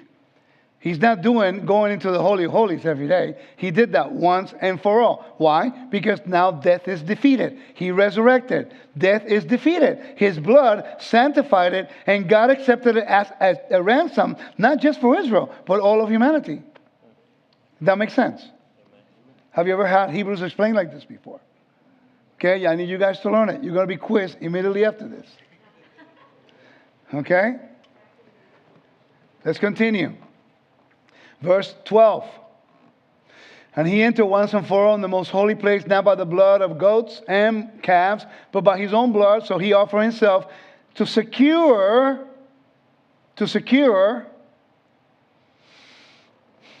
eternal redemption. The word redemption is the Greek lithron. It is related terms are used in the New Testament to refer to ransom or redemption. Remember ransoming? That's where you see it. Let me review what I did for Isaiah. When God makes a covenant lawsuit against Isaiah, he frames it, not in the courtroom setting, he frames it as a temple-related logic. Therefore, removing punishment and now bringing forth penalty and consequences. So what happened to Yeshua and his death is a consequence to what happened with Adam. We already read that in 1 Corinthians and Romans, right? But it's using the language of ransom. Why? Because it cannot use the word for punishment. There's not one event, not one verse in reference to the cross, in reference to death and resurrection, in which it uses the language of punishment in the New Testament. It's always the language of ransom. Of penalty but ransom, not punishment. The two times that the word is used, once in Hebrews chapter 10:29, and the other one another verse. It talks about punishment, but not in regards to the work of Yeshua. And the work of Yeshua is a righteous servant who carries away nasa, the impurities, in this case, the ultimate impurity, which is death. Are you all getting this? All right. So now, redemption. For if, now watch the contrast. Listen to what it does. This is the really important part. For if, where am I? For if the blood of goats and bulls and the ashes of a young cow. Now I want you to notice what it's saying. Okay? It says, for if the blood of goats and bulls and the ashes of the young cow sprinkled on those who are defiled, consecrate them and provide ritual purity. Okay, question. What is it talking about there? What cow are we talking about? The red heifer. So what is the context of the verse? Corpse impurity. Because that's what the red heifer is for. Yes?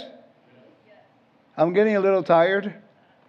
So that's when I need a little bit of like, man, this thing is like, that's when I need a little bit of for you guys to help me out. What verse was I? Verse 13? Yeah, you can see it. For if the blood of goats and bulls and the ashes of a young cow, sprinkled, get it? Sprinkled. What did you learn about sprinkling? That you only do it in rituals that deals with what type of impurity?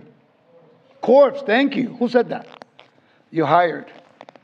I'm telling you, corpse. So when it says sprinkled, now you know it's death. He just narrowed it down. Okay? And it says, on those who are defiled. Well, where do you sprinkle the ashes of the red heifer? What kind of impurity do they have? Corpse impurity, right? And provided ritual purity.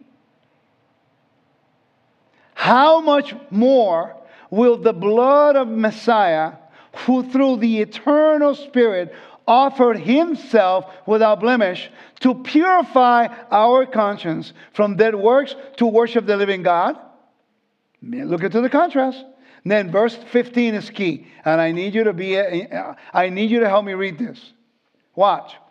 And so he is the mediator of a new covenant. Listen, I know you may have disagreements with me on this one, but just hear me out. I'm starting to believe that it is a new covenant. Let me explain to you why. We argue, it's renewed, it's renewed, it's renewed. Guys, obviously, he's renewing the covenant. The Torah can never go away. Right? But can I submit? This is my theory, my thesis, my opinion. Okay? This is my eisegesis, not my exegesis. Okay? I will say that is new in that that's never been done before. It's done in a different temple. It's done by a different priest. It's done with blood of Yeshua, not the blood of goats. So it's actually the reason why it's new, because nowhere do you see the blood of a human being accepted as a ransom. Surely it cannot be on the earthly tabernacle. That will make it a human sacrifice. But in the heavenly tabernacle, his blood is what purifies. So what about his death? Is that human sacrifice? Well, isn't Yeshua presented in the book of Hebrews as a high priest? So where do we see a high priest's death releasing somebody from their crime? Cities of refuge. That's how you explain the death. Now watch. And so he's a mediator of a new covenant, so that those who are called may receive the eternal inheritance. Get it? Inheritance now, as he has promised. Since he died, who's he? Yeshua. Since he died to set them what? Free. Free from what? From a crime, right? Death. I mean, Paul talks about in Romans and Galatians, that is 1 Corinthians, that is because of Adam, correct? Okay, set them free from the violations. Guess what's the word? Violations in this text. Paravasis, which is transgression, breach, deviation. Now, the BDAG is one of the best commentaries, and that's why it's number one in the list. When you go through the resources, this is the list by importance. Okay? So as you know, I try to get them all. I want to get as much as I can to make sure that I know I'm on the right track. Okay?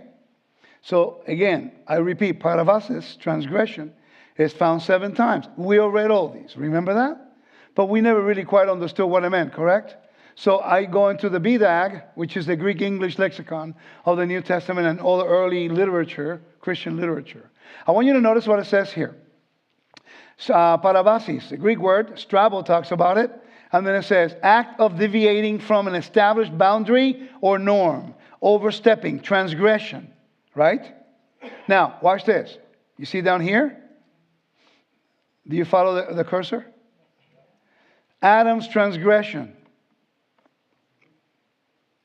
Transgression of your family, of the Adamic fall to sin. I mean, this is what they all believed back in the time. They understood that this was connected with actually what happened in the garden. Are you with me? Quite interesting, right? So now, let me read it again. And he is a mediator of a new covenant, so that those who are called may receive the eternal inheritance he has promised, since he died to set them free. That makes no logical sense. Because that still would make it like a human sacrifice? Really? No. Actually, what the word there, set free, is, I think it's aphesis. No, it's not. Is it? Let me find out. It's not. When you go to Numbers chapter 35, this is a legal precedent, by the way. In the cities of refuge, when you go to verse 30, all the way down to 30 and 31, it says, whoever kills a person, the murderer must be put to death by the testimony of witnesses. But one witness cannot testify against any person to cause him to be put to death. Moreover, you must not accept a ransom for the life of a murderer who is guilty of death. Right? That's why Cain is not going to be ransomed in resurrection. But then the blood cries out for Abel. It doesn't mention Cain, but it mentions Abel. Do you get that? Now it says, moreover, you must not accept the ransom for the life of a murderer who is guilty of death, who is guilty. He must surely be put to death. And you must not accept a ransom of anyone who has fled a town of refuge, to allow him to return home and live in his own land before the death of the high priest. Now watch what it says. You must not pollute the land where you live. The blood defiles the land. The land cannot be cleansed of the blood that is shed there, except by the blood of the person who shed it. Therefore, do not defile the land that you will inhabit, in which I live. For I, the Lord, live among the Israelites. So therefore, God says, okay, I'm going to consecrate the blood. The blood is life. So if you want to eat meat that you cannot take to the temple, make sure you slaughter, empty the blood of the animal, bury it. Don't manipulate it. Because you don't have the authority to manipulate the blood, because to God is life. Does that make sense? So therefore, in Numbers 35 lies the key and the understanding why the book of Hebrews is using Yeshua as a type of a high priest. Nowhere mentions him as a high priest. Neither the New Testament. Now, Yeshua never mentioned he was a high priest in the order of Melchizedek. There's not one verse that Yeshua says, I'm a priest in the order of Melchizedek.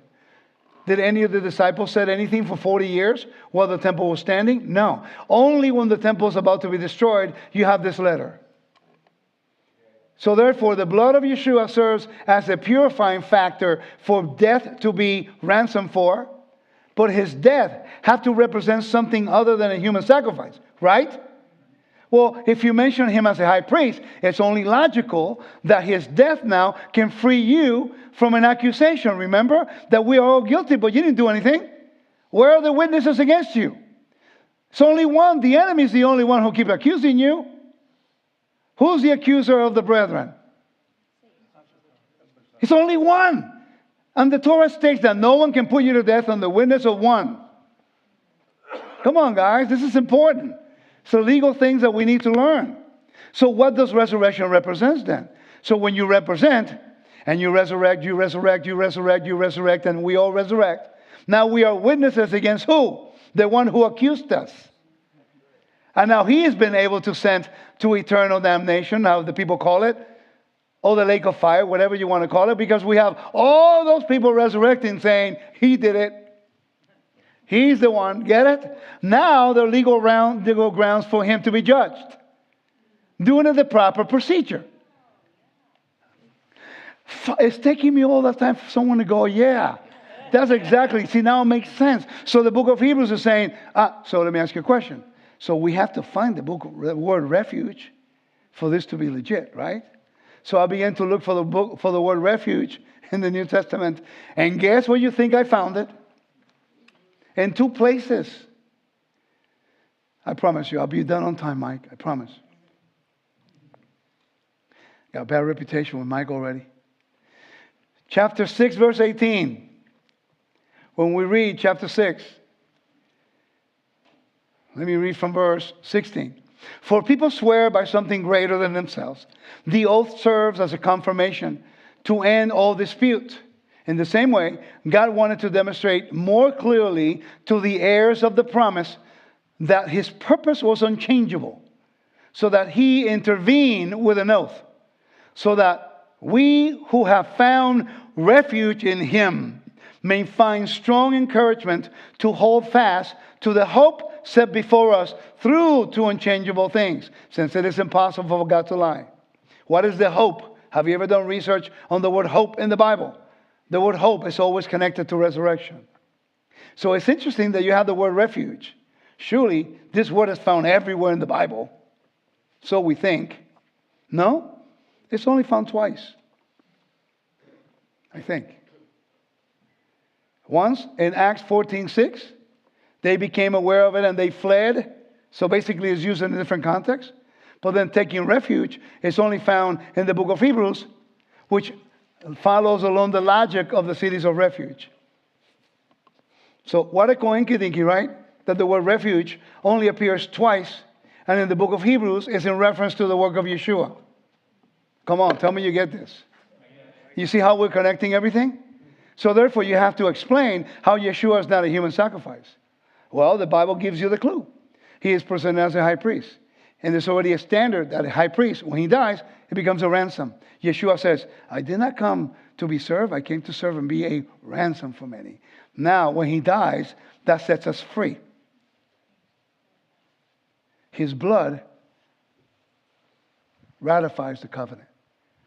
Just like Moses inaugurated the cult, the service, Yeshua ratifies the covenant with blood. And that's why in Hebrews chapter 9, in Hebrews chapter 9,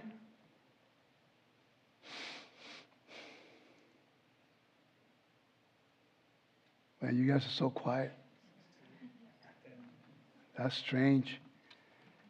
Let's keep reading now. We understanding the logic, right? So he's a mediator of a new covenant, so that those who are called may receive the eternal inheritance he has promised, since he has set free, since he died to set free from the violations, rebellion, pesha, paravasis committed under the first covenant. Who committed that sin? Who's the one who's responsible for this mess? Adam. That's what Paul tells us later on. It says, for there is a will, the death of the one who made it must be proven. For a will takes effects only at death.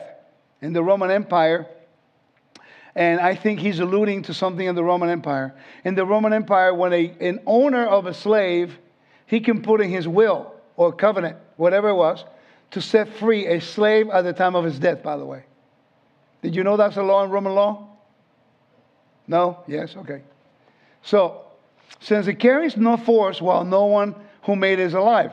So, even the first was inaugurated without blood. With blood. For when Moses, now look at what he's doing.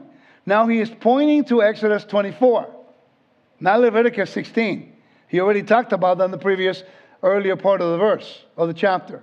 Now he is saying, the death of Yeshua sets you free, because he's your high priest, and you seek refuge.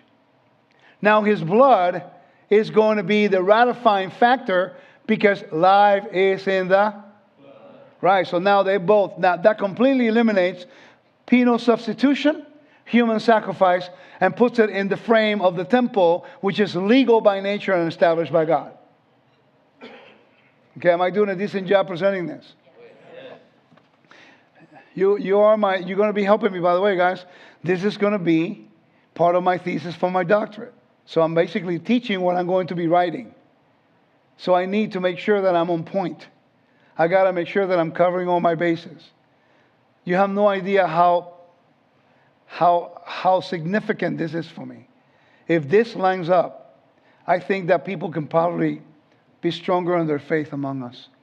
And maybe we're not going to have people abandoning Yeshua as the Messiah. We can still be observant if you want to. You don't have to renounce Yeshua to do so. Verse 19. For when Moses has spoken every command and all the people according to the law, he took the blood of calves and goats and water, pay attention, and water and scarlet wool, hyssop, and sprinkled both the book and all the people. Wait a minute. Anytime you use sprinkle, means with what? What type of impurity? Thank you. And in this case, there was no corpse impurity in Exodus 24. There was no repentance in Exodus 24. It was just ratification of a covenant. They say yes. God says, I accept your people say, I accept your conditions. God says, okay, let's ratify it. Moses threw the blood towards the people and to the people, and the altar done. That's eternal. Meaning, if you obey, life. If you disobey, death. So death in Mount Sinai came out of consequences for Israel based on obedience to the covenant. But how about humanity? Now we have two people playing a game. You have Israel come into a covenantal relationship of life and death. Blessings if you obey, curse if you disobey. Life if you obey, right? Get it? But then you have humanity over here. Humanity over here have no hope. I mean, we're born into this world with no covenant. And you suffer from something you didn't do. Why am I to be blamed for something Adam did? He was basically the consequence of leaving sacred space. And he fell into the realm of death. Now we are actually exposed to that environment. It is so significant that even when you're born in 40 weeks, full term for a woman supposedly. And you're born under chaotic waters. Divine judgment. And then when you're born, you have no identity. You are a human being in the womb, but you have no identity until you're born, and then you have a father and a family. You have a name, you have an inheritance. That's why we need to be born again. This is all connected. All right. So I need to finish. Promise I was done exactly in 5 minutes, Mike. I could do it, man. You believe in me, right? Yeah. Didn't sound very convincing. This is the blood of the covenant that God has commanded you to keep.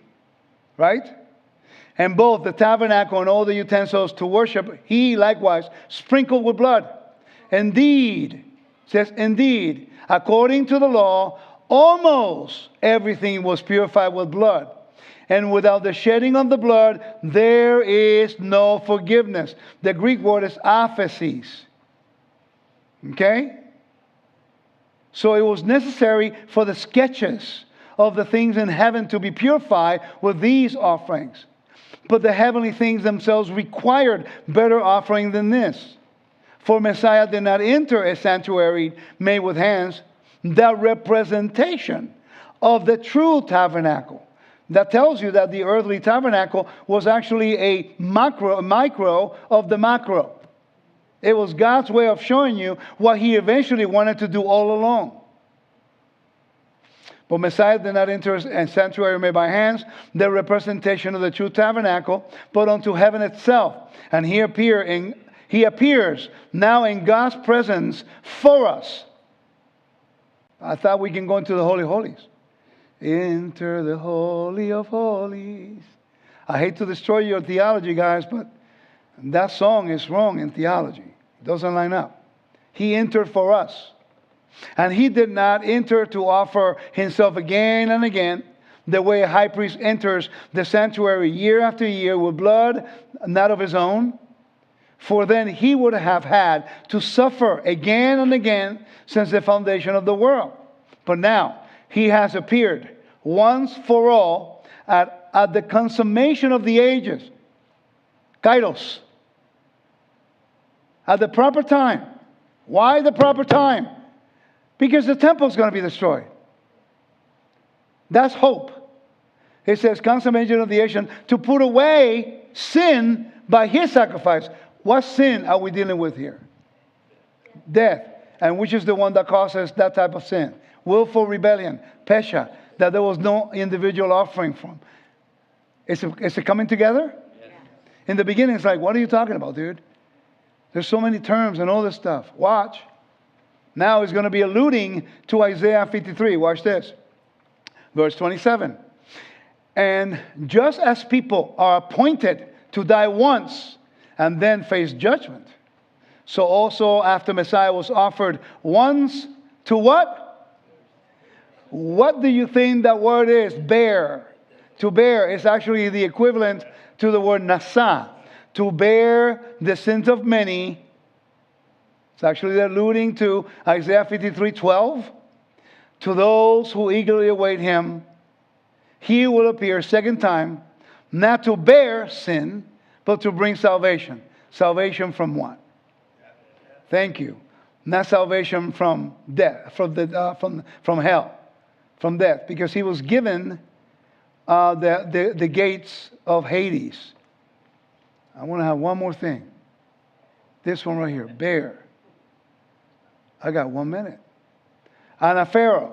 This is the Greek word that means to carry up. This is the equivalent to the word nasa in Hebrew. So therefore, guys, when you continue reading, for the law possesses a shadow of good things to come, but not the reality itself. Get it? And is therefore completely unable by the same sacrifice offered continually year after year to perfect those who come to worship. Perfect in what way? To eliminate what? Shabbat Shalom.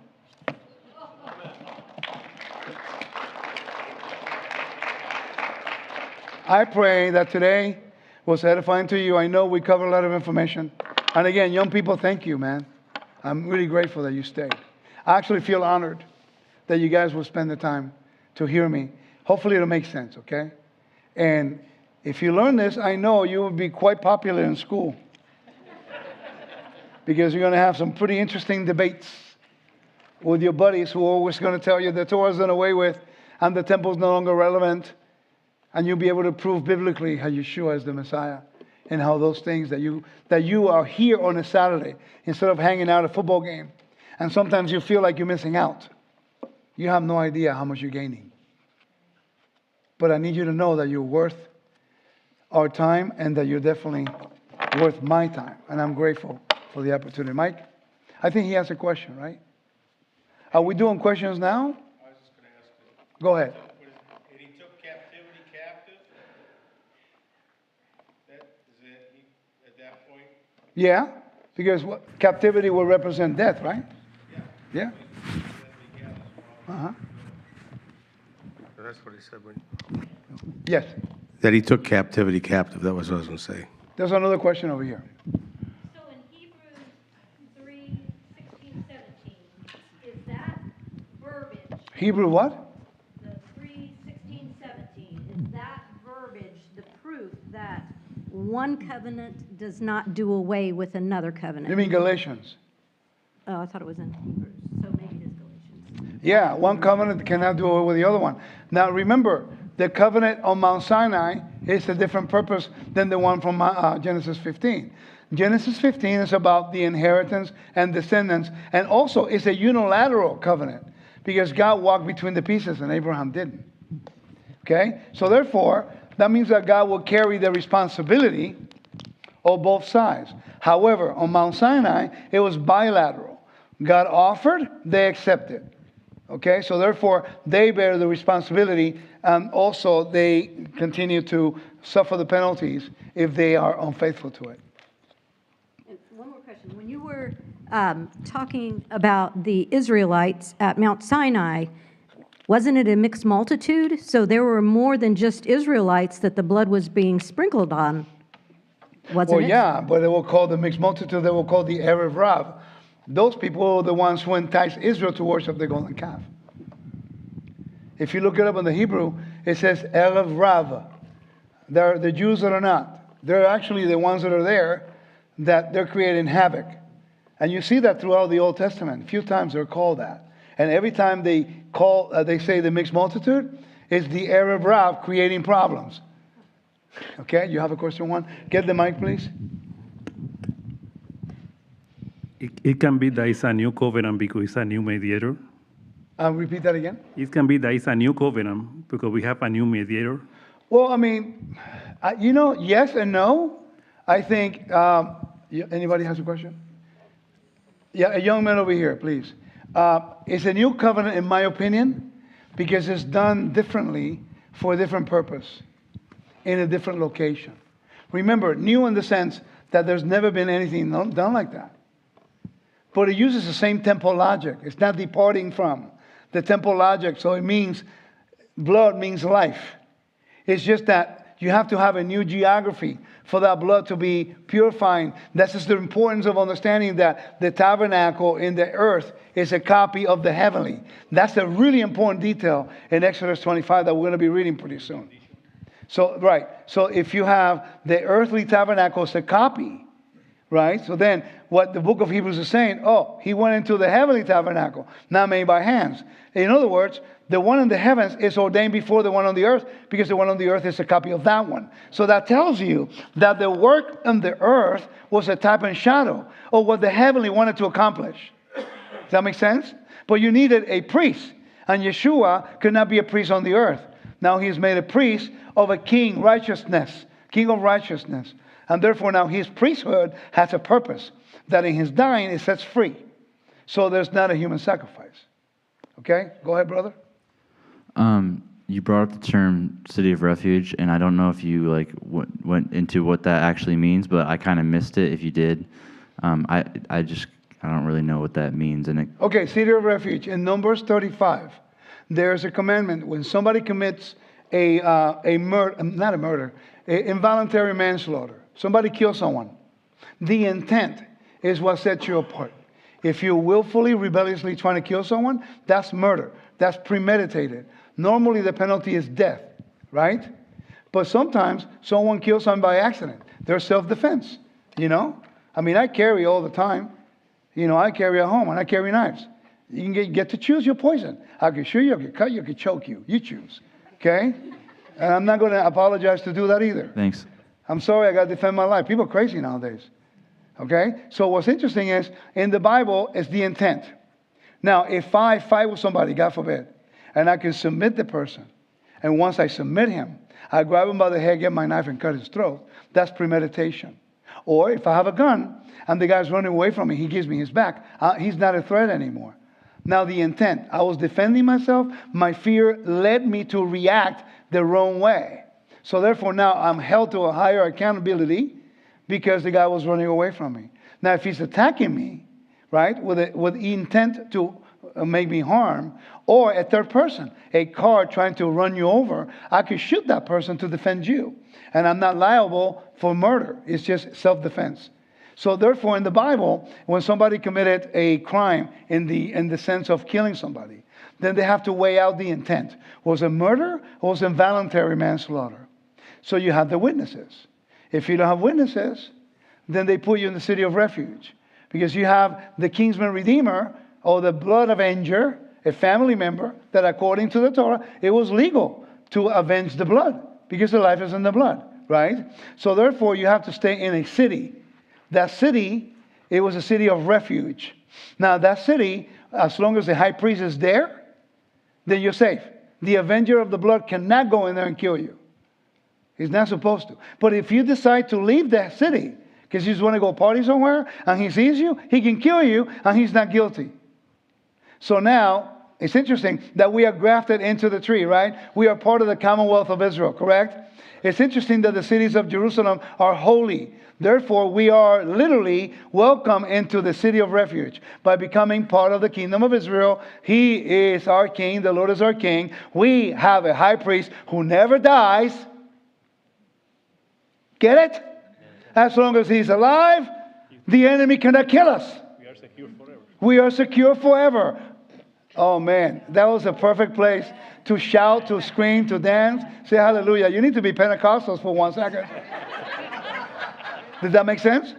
Yeah, it did. Okay, so the city of refuge, what it does in my teaching here, it establishes a biblical legal precedent in order to establish why the book of Hebrews is using the example of Yeshua as the high priest. I'm pretty much done, guys. I'm sorry, I can't give you any more. Anybody else? You had a question? The mic, please, the mic. I was wondering in the King James Version, when in that chapters they talk about the covenant, it is in italic. Yeah, it's in italics. It's not in the Greek. So it's Covenant. not in the The Greek. first verse. Right. Is that could be substitute for priesthood? Yeah, New because, okay, priesthood? so when you go to, you got to complicate my day, man. Oh, no, don't worry. I love you too. Chapter 9, verse 1. You see, now the first covenant had regulations. In verse 7 of chapter 8, it says, for if the first covenant had been faultless, then there would have been need to look for a second one. Well, the word covenant in verse 7 of chapter 8 is not in the It's Greek not in text. italic. No. In chapter 9, verse 1, it's not there either. So the first, what's the first? The tabernacle. Okay. You know, it's talking about the tabernacle. So, but he's of the order of Melchizedek that he says. Who? Yeshua. Well, he's not. It's an order of. It's a similitude of, by the way. Chapter 7 says that he's a similitude of. Right. He doesn't say he is. By the way, Similar. let me ask you guys a question based on that. Okay? Where did the writer of Hebrews get it about Melchizedek being a divine messenger? Well, this is the thing that we assume is Abraham. Yeah, but we don't see Genesis. Do you see Melchizedek in Genesis doing any sacrifices? No. Do you see that in Psalm 110:4? No. So we have a very obscure text talking about somebody we never know anything about, right? Yeah. But have you read the Qumran community Cave 11?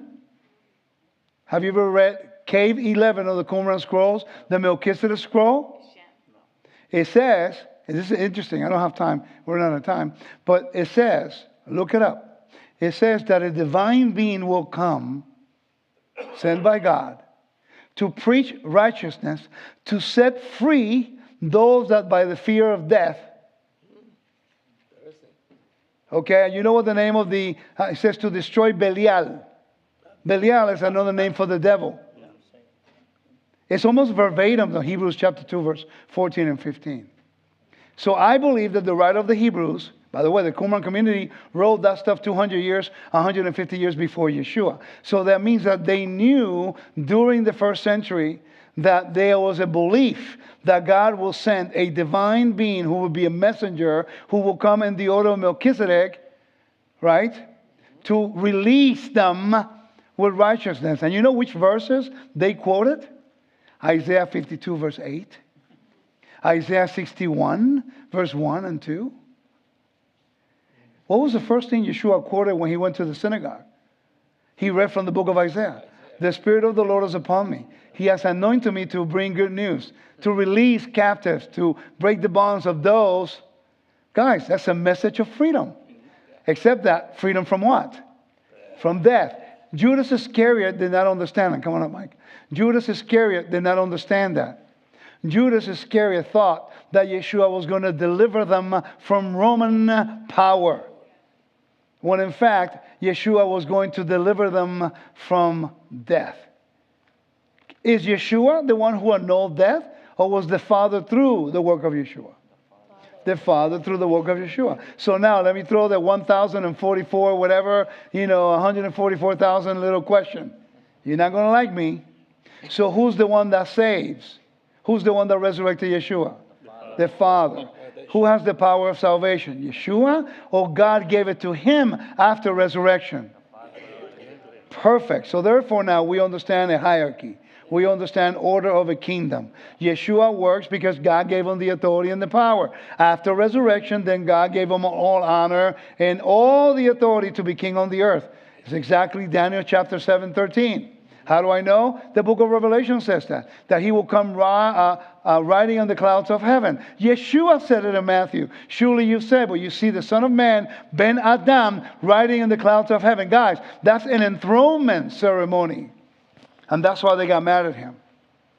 That's another teaching. Maybe next year. Thank you, Mike. Appreciate you, brother. And I want to tell you in front of everybody, I'm grateful for it because every time I call you to present something, you believe in me enough to allow me to have the platform and to trust me with this congregation. And I am forever grateful. And I'm thankful that you give me the privilege to do this, because my only desire is to bring value to you and to your congregation, to anybody that visited. So I pray that this was edifying to you.